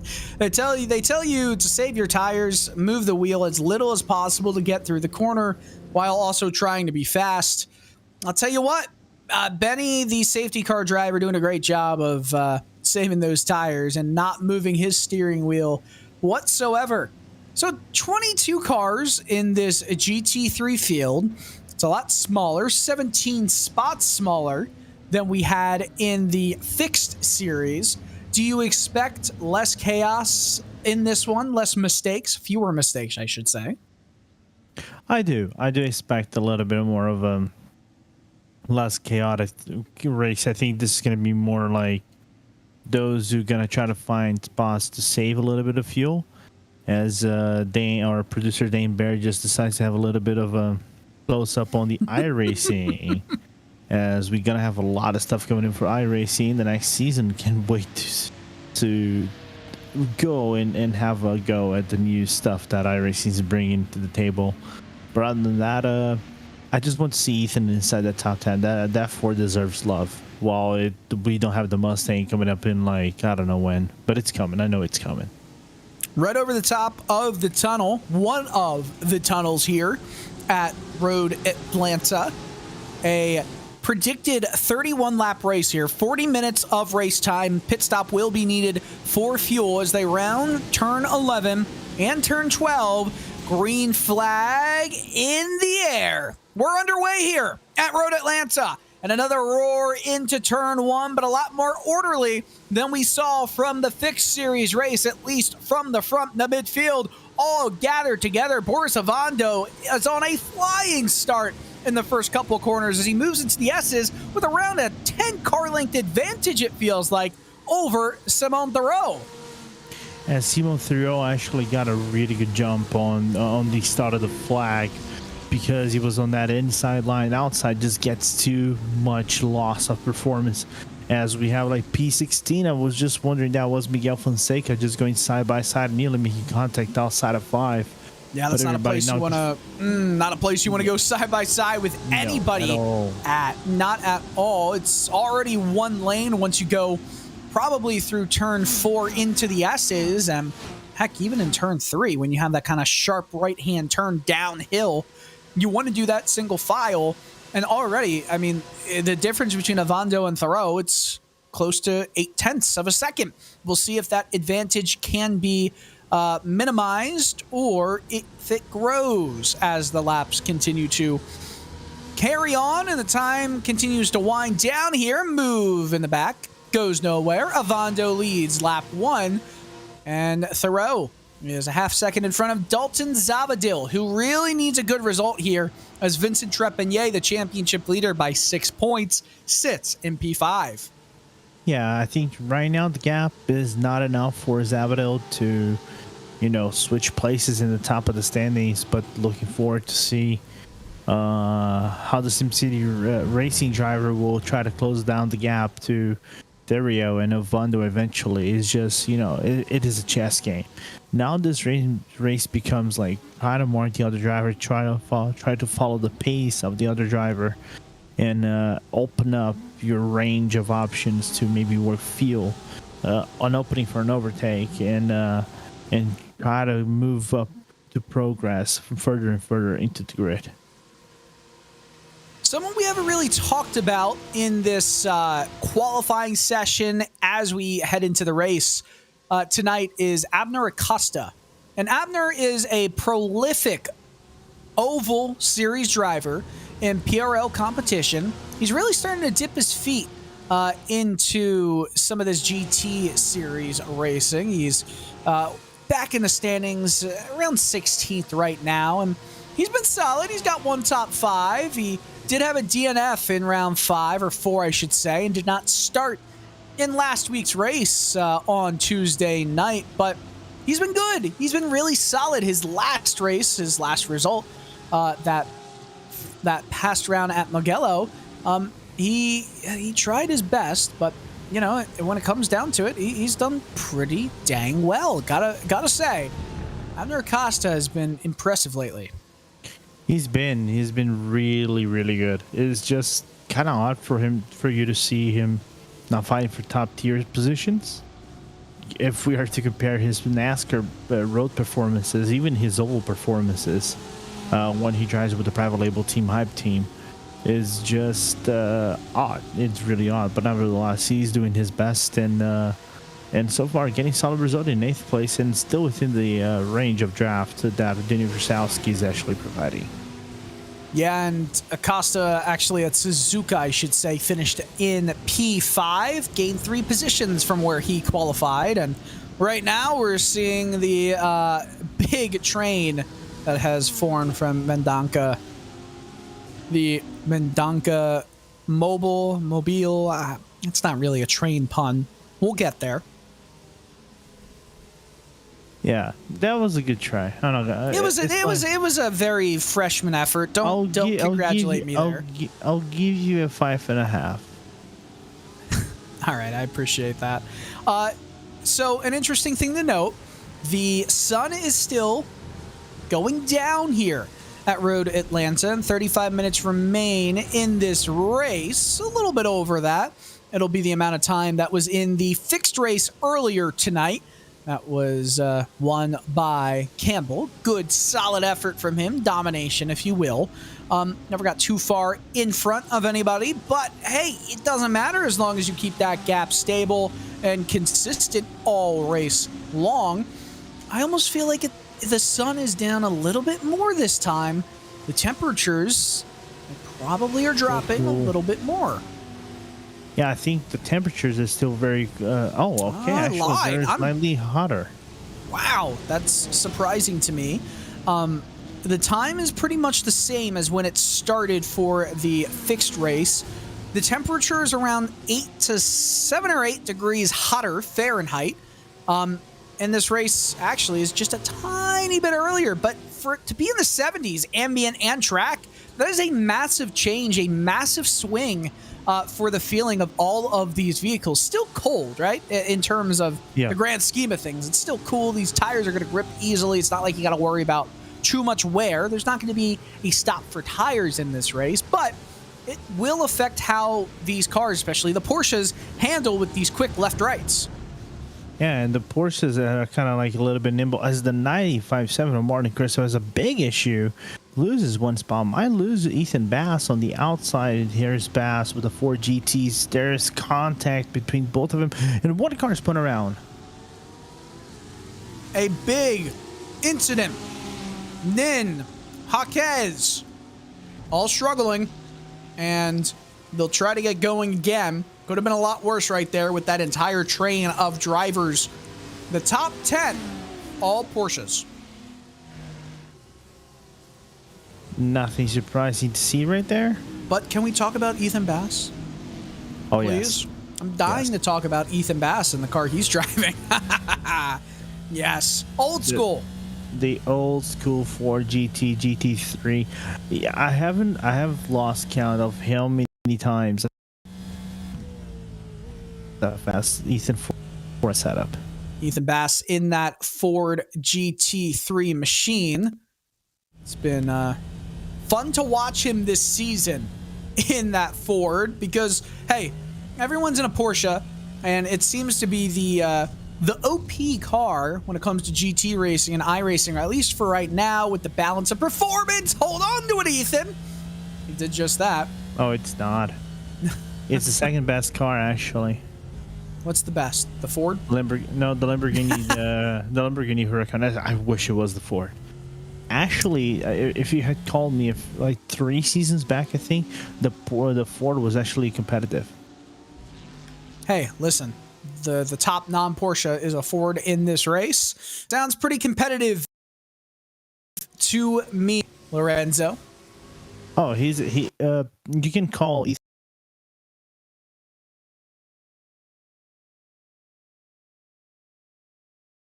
a 40. And his friends, and obviously the results. When the Ford is on, it's always a good show for us all. Right now, they're all chasing the Ford with Kwok Nin right in front of Martin Crisp. I mean, this is pretty much the caboose on back from 12th to 18th good battling right here. All the gaps up front are pretty close. Half second there, half second here. But the racing's been good. And I think it's a testament to the track of Road Atlanta. You saw what this series can do when it's at its probably worst, like at the Charlotte Roval. But when you're here, when you're at a properly legendary racetrack like Road Atlanta, with just sweeping corners and elevation change to the max, it's quite breathtaking. It is a good mix. Yeah, I like what they do with the track and all. It's just, of course, preference speaking, it's not one of my favorite tracks. But it's. I think I said this. Which championship? I think it was. I did this. I think in Ivra. I listed the top, like a top tier of North American tracks, and I mean North America as North America, Canada, United States. Road Atlanta, in my opinion, wasn't even in the top 10. I have a love and hate relationship with Road Atlanta. It's a great track. It's fitting for a lot of the cars, like Formula cars, in my opinion. The Formula C, Formula D, GT3s, in my opinion, are really good. To do multi-class is nerve-wracking, but I also kind of enjoy it a little bit. But there are other categories that is just unnerving. I hate it. I hate to drive around the track. Well, that's unfortunate to hear. I love Road Atlanta races. It's always a fun time bringing this track into the fold, and it's always fun to rip some open wheel laps around this 2.5 mile circuit, 4 kilometer circuit, as Abner Acosta, talking about him just a little bit earlier, is right on the gearbox of Jimmy Libre, who, I'll be honest, is watching his championship hopes go down in percentage in a big way if this is how this race keeps up. The only thing he's got going for him is the fact that Trepanier is in 5th, only 2 positions ahead of him. It's not Trepanier in the lead of this race. Zavadil might close the gap, might go into P1 if results stay the same way they are now, which they won't. But, I mean, it's hard. When you're already in a crowded competition, you've got to find every advantage you can. You got to mitigate this. And that starts with not losing a position to Abner Acosta. Oh, right in front, the 37 of Krzyzewski. How about this? Gain a position, maybe. Look down the inside. All of a sudden, he smells blood in the water and can move into P6 coming around turn 7. I want to see what kind of a wiggle that Krzyzewski had outside of the corner. You normally, I think he just grabbed too much curbing outside of turn number 5 and got thrown around the track and had to maybe stop the car a little bit. Thus, allowing both Libre and Acosta to come in for an overtake opportunity. The question is, will Krzyzewski's pace from just a moment ago as we see him, I think it was just a simple off-track adventure. We peer through the trees. A jump. Oh, that could have been so bad. What a save. He didn't even hit the grass. That could have been race over, not just for him, but Jimmy Libre and Abner Acosta. So, what a great save by the 37 machine. Yeah, absolutely. We're going to look on the cockpit angle from Krzyzewski. This is going to be amazing. I think I know what happened. I think he kind of caught some air coming through right there. He hit the curb on the left a little bit too hard and kind of shot him straight. I was gonna say that I think he just had too much turn into the car, and the car doesn't want to rotate, and adding some understeer, and then just because that understeer, car goes slightly airborne and nearly missing the wall, which is good to know. He nearly missed the wall, didn't do anything with the car, and is already gapping a little bit of both Libre and Acosta right now. Yeah, if it was a opportunity for Abner or Jimmy to make a move on either each other or Jimmy onto Daniel Krzyzewski, it was that moment there, and decided to pull out the last moment. And now you might live to regret that. Even if they'd come back to pass you a few laps later, you made it a lot more difficult and got into a better track position for you for the time being. Battle in 14th, trying to move into 13th, and right in front is the 86 of Nin, who is 14 seconds off the leader, who is Boris Avando right now. But the 26 still trying to make things work here and has a great run. It's just too short of a micro straightaway to get anything going as they jump over the curbs and through the S's. Big run right here. Yeah, Hawkes is not going to be able to do the overtake, even though Crisp is just not being crisp at all around the corners. No, in fact, he's being quite stale and goes too wide over the curbs. I mean, this is a great opportunity for Hawkes to make a move on Crisp, but just maybe lost half a hundredth right there, and that could have cost him the opportunity to move down the inside. He has a poor apex. He's going to lose some time, some momentum regained by Chris, but the slipstream, of course, is in Hawkes' advantage. He might move to the inside here, but I don't know. He seems a little bit too far back for now, but look at that. He's got some power. Will he make the move down the inside?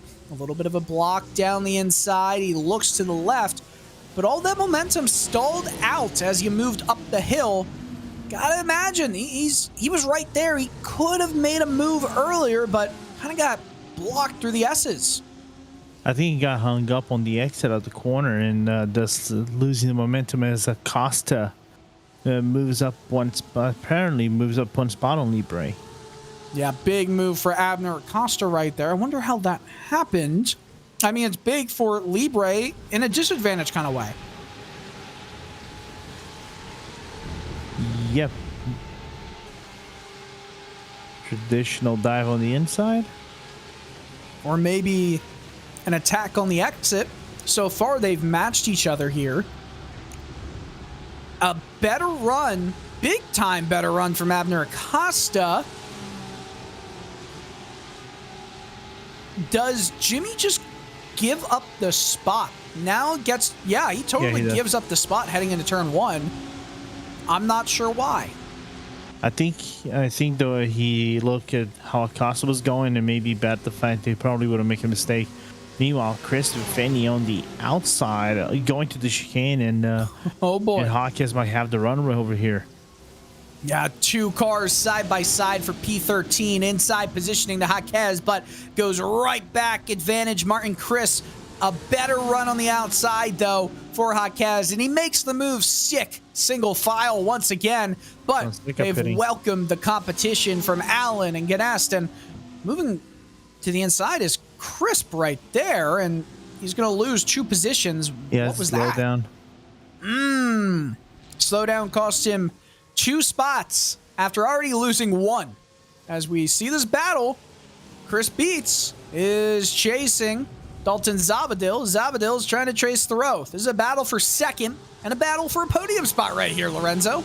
Not only for podium spots, but I think that would move Zabadil closer to the championship spots, right? That championship contending position of being maybe 1 point behind, 2 points behind, literally, against Serpenier. So I think right now it's just Zabadil just cooking the best way he can, the driver out of Therio, until he finds the opening maybe on the pit lane, or who knows, until the end of the race. A very quick lap time in a short lap overall. 2.5 miles. You can get around here in around 1:18. That is what the times we were seeing in the fixed series. So it is interesting to see in the open series, the times are relatively similar, even with the small change in the track temperature. As this battle continues to rage on, Avando just passed through your screen as making do and making way. Trying to do what Rob Campbell did earlier, have a 3-second lead stay the entire race. I mean, this is a solid drive right now from Boris, but 22 minutes is a lot of time for things to go awry here. Yeah, I think he's been kept honest for now. He has a good gap, but he cannot relax. It's just the pace of Therio's Zabadil and Beats has just been dead on equal to the leader. So it's like you probably know better a lot when you go into rear racing. You cannot relax 1 second. You have to be hyper focused around the car and losing the momentum or even the concentration just for one moment, it can jinx your entire stint. So that's what Ovando is probably looking towards, not jinxing his stint. Not jinxing his stint. It's hard when you've got pressure in behind. Would you rather be the chaser or the one being chased right now? And if you would rather be the one being chased, or I should say chasing, would you want to be in second or third in the sandwich? I'd rather be in third. You know, you're doing the chasing, you're following them around, but you also have to kind of keep yourself honest that you have to maintain gap and pace with the guys in front of you. And we're looking at Chris Beats' angle right here of approaching the corner, how much steering input he's actually placing into his Porsche 911 GT3 R992 car. So it's more than the pace car driver. More than Benny. Unfortunately, more than Benny. It's like Benny is just consistent. Benny just knows. Input. Yeah, he knows best. By the way, Miguel Fonseca is the only driver that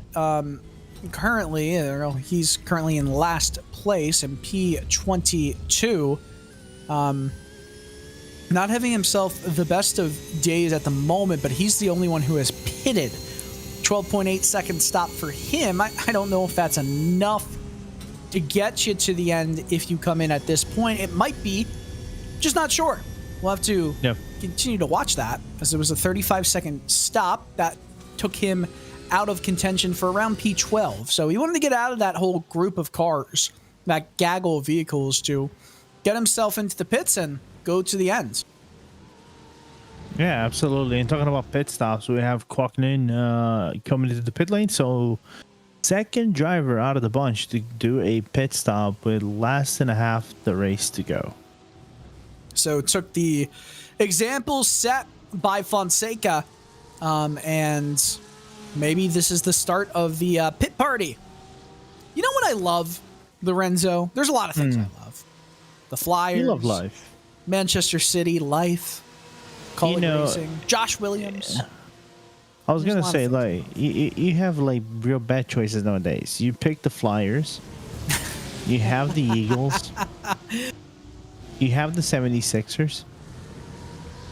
Of course, your Philly teams. I know you're a Philly guy. So of course. I have legitimate reasons for being a Manchester City fan. It all stems from playing FIFA 2005 on the PSP back when I was a kid and knowing Manchester United, but I liked the color blue and I liked underdogs because Philadelphia and Manchester City was the underdog in the game.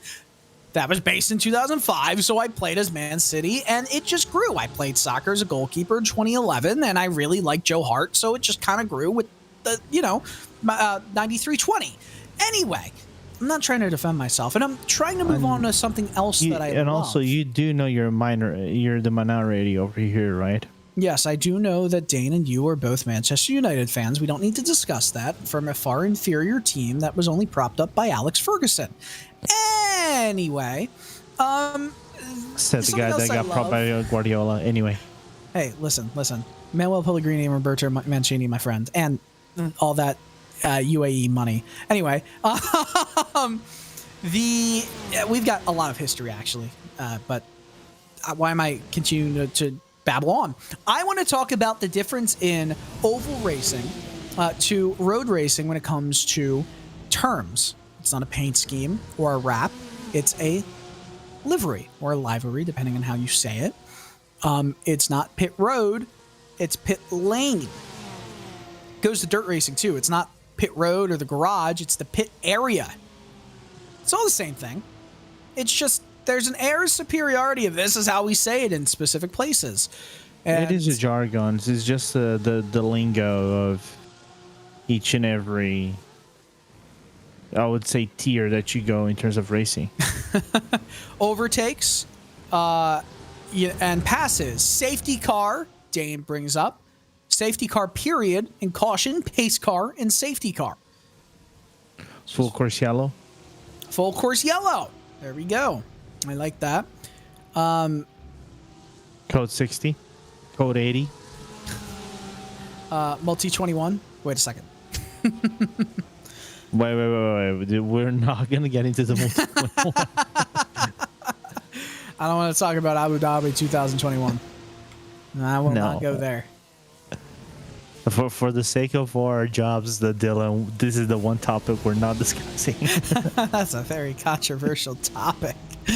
Oh man, this is a great battle. Zavadil is chasing Thoreau while Beats stays in tow. Good racing, but I have a feeling that they're not being ultra aggressive right now. As Trepanier, yes, has gone down pit lane right now. Not a bad idea. Wants to get into the box early. We'll tell you how long his time is. And look at how close, again, Zavadil has gotten to the back of the row. But, I mean, this is truly a big moment where we talk about dirty air. And we don't talk about it too much at more technical tracks because it relies on mechanical grip. At lower speeds, mechanical grip is more important for a race car at getting cornering ability. But when you're going through left-right quick S's and you're right on the back of a car, it's so important to have really good aero grip, and you can't really get that in dirty air that well. But down a straight line like we're seeing right here, dirty air is just a slipstream. As Boris Avando will head into the chicane with the battle in behind. Thoreau and Zavadil go side by side.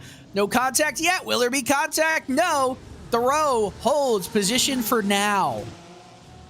Yeah, but he compromised the line out of Thurio, so there is a possibility of Zavadil coming into the overtake on turn number 1. He's just trying to find himself the proper setup, but he doesn't do it.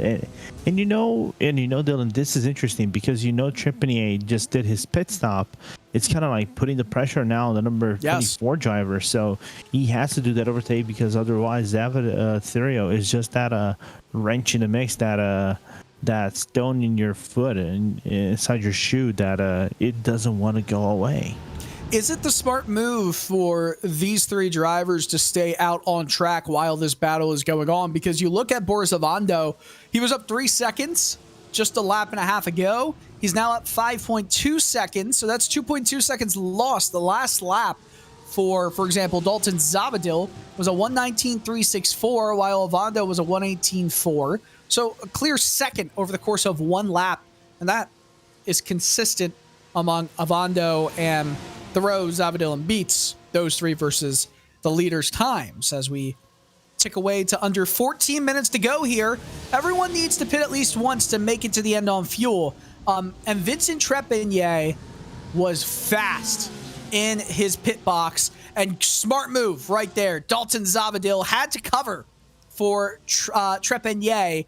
Trepanier's time in pit box was 11.6 seconds. What will Zavadil's be? Right around the same margin, I would assume. So he's due to come into his stall right now, as we see now Trepanier going around 10A, 10B. So it is right about of getting your run into the pit lane right. So looking forward to see how Zavadil is going to cope with that. 9.3, 11.2 Zavadil. Interesting. A lot of these drivers coming out of the pits with those similar lap times, or I should say pit box times. And Trepanier, I mean, it's crazy. Drivers who have opportunities to gain a lot of time have just blew their opportunity, even just by a half second. A half second might get you back into able to get into the draft, right? Mm-hmm. A half second is huge in racing, and we're seeing that fumble kind of be laid out by multiple drivers here over the course of these last two races. Trepanier could not afford to lose half a second to Zavadil, but he did just that. Ooh. As we see Avando, Thoreau, Krasowski in the pits. Chris Beats stays out. Interesting call there. This is a long stint. Yeah. It's not surprising to be a long stint, though, but it's also Beats doesn't have anything to lose per se. He knows Libre is not ahead of him ordinary thing of the nature as this race goes on, as Avando is just going to go out. Real quick pit stop for him. The key is Stereo. I think this is the guy that we should be looking for, as Zavado just overtakes everybody. Eyes on Stereo. Where is he? We shall see, as that delta for Avando in pit lane was 33.3 seconds. Chris Beats is 24.8 seconds up the road, so you can probably say he's going to come out right around Daniel Krasowski. It'll be interesting to see if there's a battle. Maybe it's a really quick stop. What's up? Serio's pit stop is just downrightly insane. 10.8 seconds in 33 seconds overall. This was, if this is not planned to mark down Dalton Zavado and his performance, I don't know what is. Yeah, that was pretty amazing. We get a look at the pit stop times, and I almost wonder, did he get enough fuel in the car for it to be such a quick pit stop? I mean, Martin Crisp also is in the 10-second range, 10.9 seconds on that pit stop. We'll see what Chris Beats is. Beats is 10.5. Okay, so, I mean, he's the last of the drivers to go into the pits here, so maybe he feels like he didn't have to use as much time to get the fuel necessary to make it to the end here, but Beats will come out of the pits probably in P5 with that mark once he gets up to speed. Zabadil and Trepanier, they're flying right now. Krasowski should be around where I'd say Beats would end up, but Beats is still showing as P2. Yeah, Beats cut him up pretty much by... How did that happen? 32.8 is the lane time for Beats. Stereo was at 33 flat, so that's how Beats got the jump on him. That's pretty remarkable right there. I mean, yes, that's 7 tenths or so, but it felt like, those deltas... He definitely has something to say about that. It's also possible, Lorenzo, that I just could not do my math correctly. And I have less of an excuse than you and Dane do, considering you guys are staring at a clock that says 4 a.m. right now? 3:17 a.m. 3:17. It's 10:17 here. So, p.m. Sorry, guys. Yeah. It's all right. I'm just sad that Carnival is over here in Portugal. Anyway, that's fair.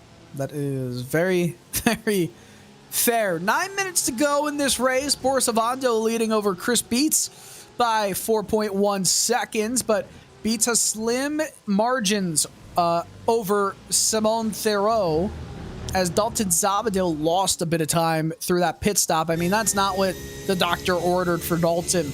Trepanier is one position behind. Yes, just under 2 seconds behind Zabadil, but doesn't matter if you're 2 seconds behind, a tenth behind, or 20 seconds behind. If you're one position away, points all matter the same way. Yeah. This is going to be interesting between Beats and Theroux. I think Beats right now, I think he's going to put the entire pressure on Theroux to try to do it on overtake. If you're Theroux right now, you are in a comfortable position. Basically, you're putting Zavado in a very uncomfortable spot of, should I go for an overtake in case I reach him? Or right now Theroux is just following Chris Beats in his pace right now. His pace is really good. He just had one of the fastest laps of the race so far, nearly close to his personal best. It's just, nursing the car around to doing his best to keep, Zavado at bay and ensure that Trepanier has actually a chance. But the thing is, they're both separated by a long gap, more than a full second. Nearly 2 seconds separate Zavado from Trepanier with 7 minutes and a half to go. You know what I haven't even thought about? I mean, we've kind of talked about it, we've been on the cusp of this conversation.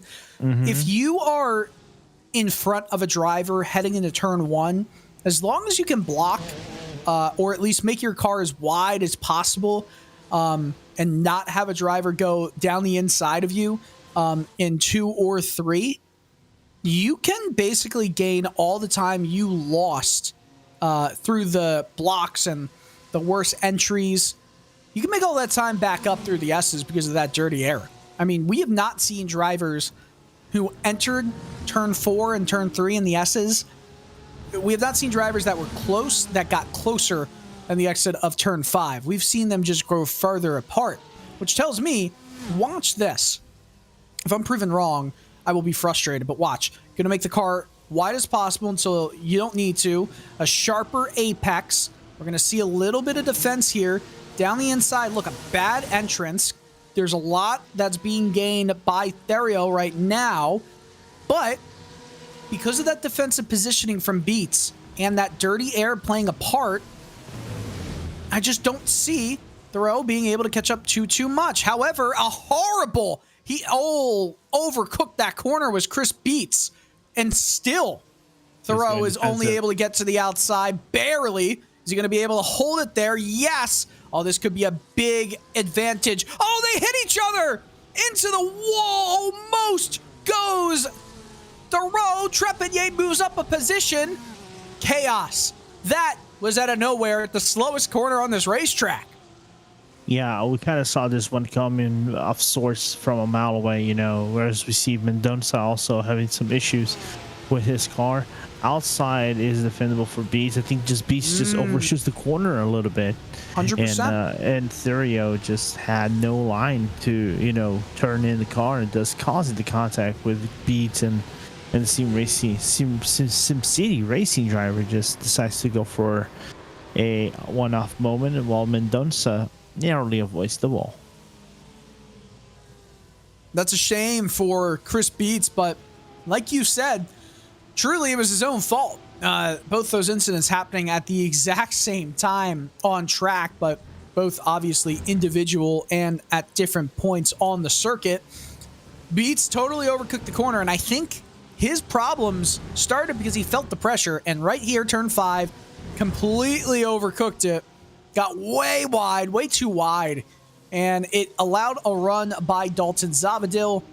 And believe it or not, after all of that, Trepanier has moved into a podium position. Not his best race, but true contenders for the championship, they somehow find a way. Yeah, they did, which is impressive to know about. But the problem is you have someone now called Daniel Krasowski not far behind, following suit as he makes the overtake work. Weird. That car is not looking fast. No, it's not. Did he get a slowdown? I'm sure he did somewhere, as right in front, a potential move by Krasowski on Vincent Trepanier. Horrible corner entry into the final corner of that lap for Trepanier. Krasowski. Let's see how it plays out here through the S's. 4 minutes minus, I should say, 3 minutes 45 left in this race. It's going to give us probably 3 more laps, maybe 4. Look at this. Therio is saving fuel. He's either got to slow down or he's saving fuel, because this is very odd. Okay, but remember, Therio was 10.8 seconds in the stop. So he maybe didn't get enough fuel in the car. That's still a potential. Same with Chris Beats, if we're being quite honest with ourselves, as I mean, those two kind of did what they did to take each other out. Now this battle, I mean, there is no bigger friend right now to Dalton Zavadil than Daniel Krasowski. He is not maybe aware that this battle is happening on track, but I'll tell you what, he's rooting for, he's absolutely rooting for Krasowski right now. Oh, no. I hope this is not actual truth, but this has happened to me a few times. The Trepanier's browser, that's why it made him go slow on the previous lap. Say that again? I think his Google Chrome attacked and made the screen go minimize the screen for a little bit. Well, that is no bueno with the dying moments of this race. And we watch on board with Simon Theroux, and remember, these two have been going at it. Chris Beats and he, the 89 and the 33. Could we see them come together maybe again? It's doable. You don't have a lot to go, but you can work with something right here. It's 1 second. Absolutely.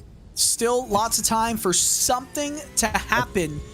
Dylan, I think Krasowski had a better exit out of the hairpin.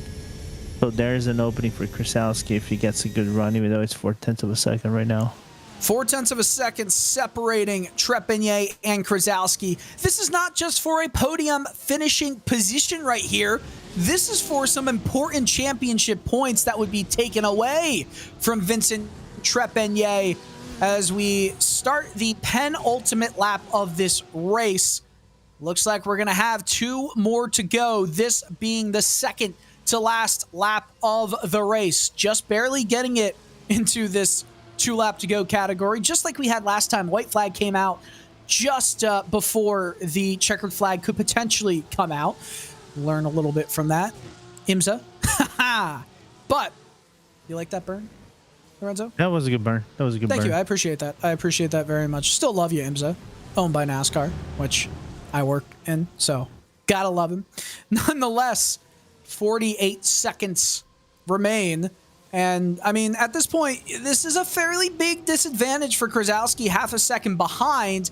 Trepanier is best under pressure. Both of them are slowing down the beats and Thoreau.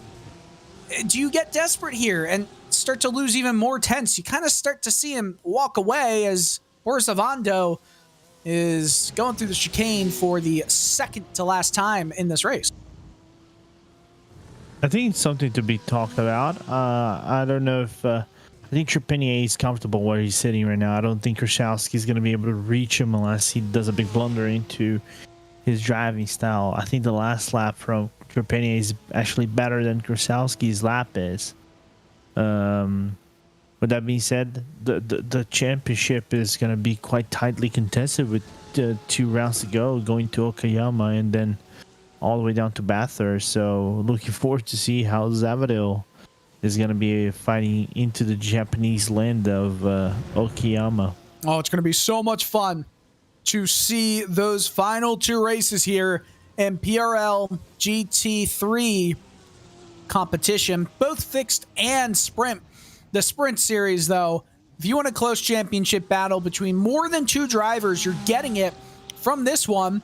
But Boris Avando is just spoiling the party right now. He's had a fantastic race tonight. I mean, we've seen 2 drivers that maybe we didn't quite expect would have the dominant performances that they've put in. Campbell earlier in the fixed series. Avando right now flashes the lights, goes through the chicane one more time. Just 2 quick right-hand downhill corners to go. And Boris Avando is going to win the GT3 Sprint Series race at Road Atlanta for Precision Racing Esports Blue. Great run from the 22. Coming across the line next will most likely be Dalton Zavadil, who will get P2. The battle between Trepanier and Krasowski, it's coming to the very close, but it appears that Trepanier has just barely beat Krasowski. Finishes in 5th. Battle going a little bit further back. Still trying to make it for a top 10 spot, 9th and 10th. The Ford gets into P9 with that American muscle. Almost hit some of the cars stopped on this cool down lap. But good racing. Maybe not as tight throughout the field as we saw with the, albeit double-sized fixed series, but still very entertaining. No, it's very entertaining. Of course, I think, the open setups changed the landscape of how this races ran around the track as we look towards the results. Boris Avando grabbing that win, Dylan, but Ethan in that Czech American Ford is always good to see, and grabbing another top 10 spot. Yeah, absolutely. And we talked about Abner Acosta, right? You see him on the results page there, finishing in 7th position. A solid run for him, just running down from the top 10 in order. Avando, Zavadil, Trepanier, the 2 championship competitors. I mean, when you're good, and the odds are close, 50-50 for probably either of them to win the championship. The margins are razor thin. Krasowski in P4 beats 5th Thoreau. Acosta, Libre, had a horrible race for his championship. Hopes Ethan Bass and Kwak Nin your top 10. In 11th position, as we continue to move through the board, is Arnaud Genet, the Canadian driver, Fernando Jaquez, the Floridian driver, David Mondanza will finish in 13th with Martin Chris, Jason Allen, JP Alfonso, Miguel Fonseca, Jeremy Littleton, and Marc-Andre Desjardins finishing on the lead lap. Top 19, well, Dimitri Sosno finishes in 20th, 1 lap down. Kevin Simpson, Carlos Ocano finishing 6 and 14 laps down in their Porsches respectively. 1:18.121, fastest lap of the race, set by Chris Beats.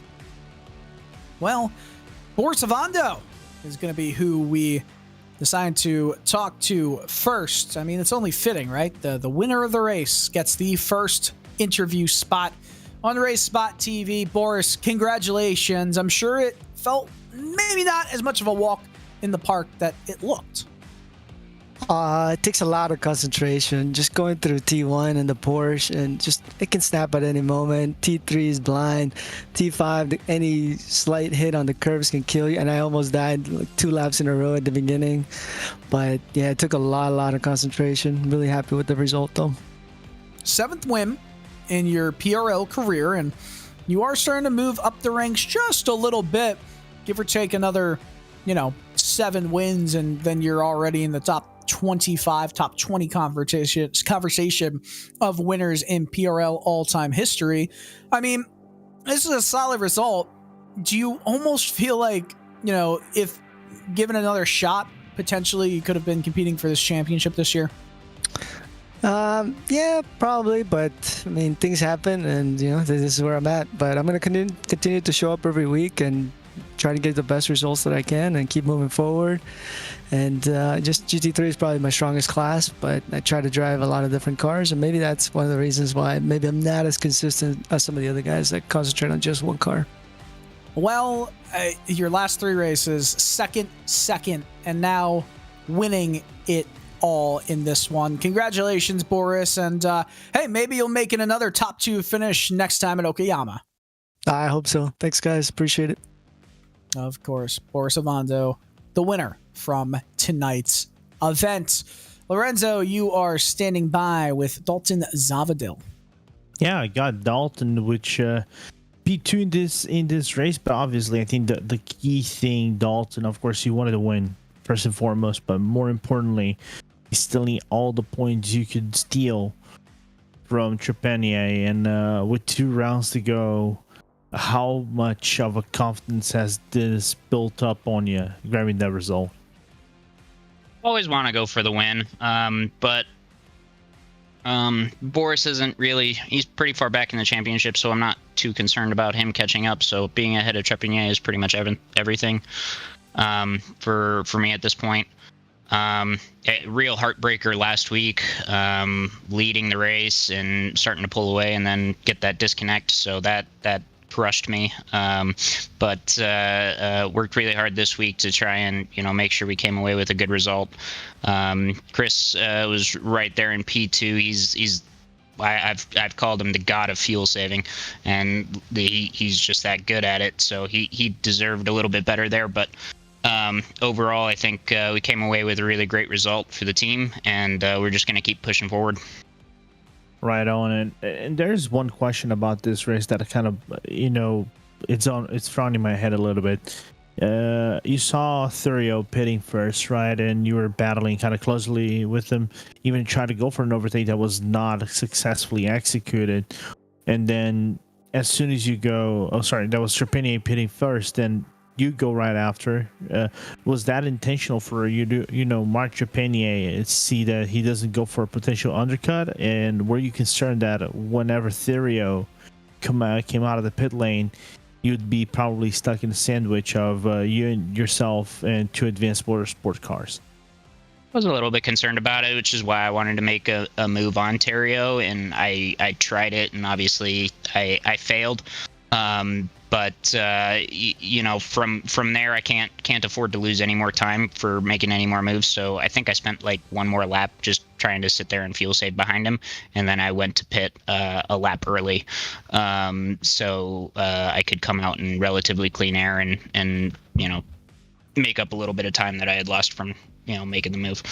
But yeah, overall great race. Can't really complain too much about it. Right on. And with 2 rounds to go, you go into Okayama, you go to Japan, which is already happening this week in the officials. And then Bathurst is the week following suit, with the preparation of the 12 hours of Bathurst looming large. Which of these 2 tracks would you say fits your driving technique best? I know you're mainly, I think nowadays, a Porsche 992 Cup driver, but you still dabble around the GT3. So which of these 2 fits your best? Bathurst by far it's right up there with Laguna Seca as one of my top 2 favorite tracks. So I plan to be very, very fast at Bathurst.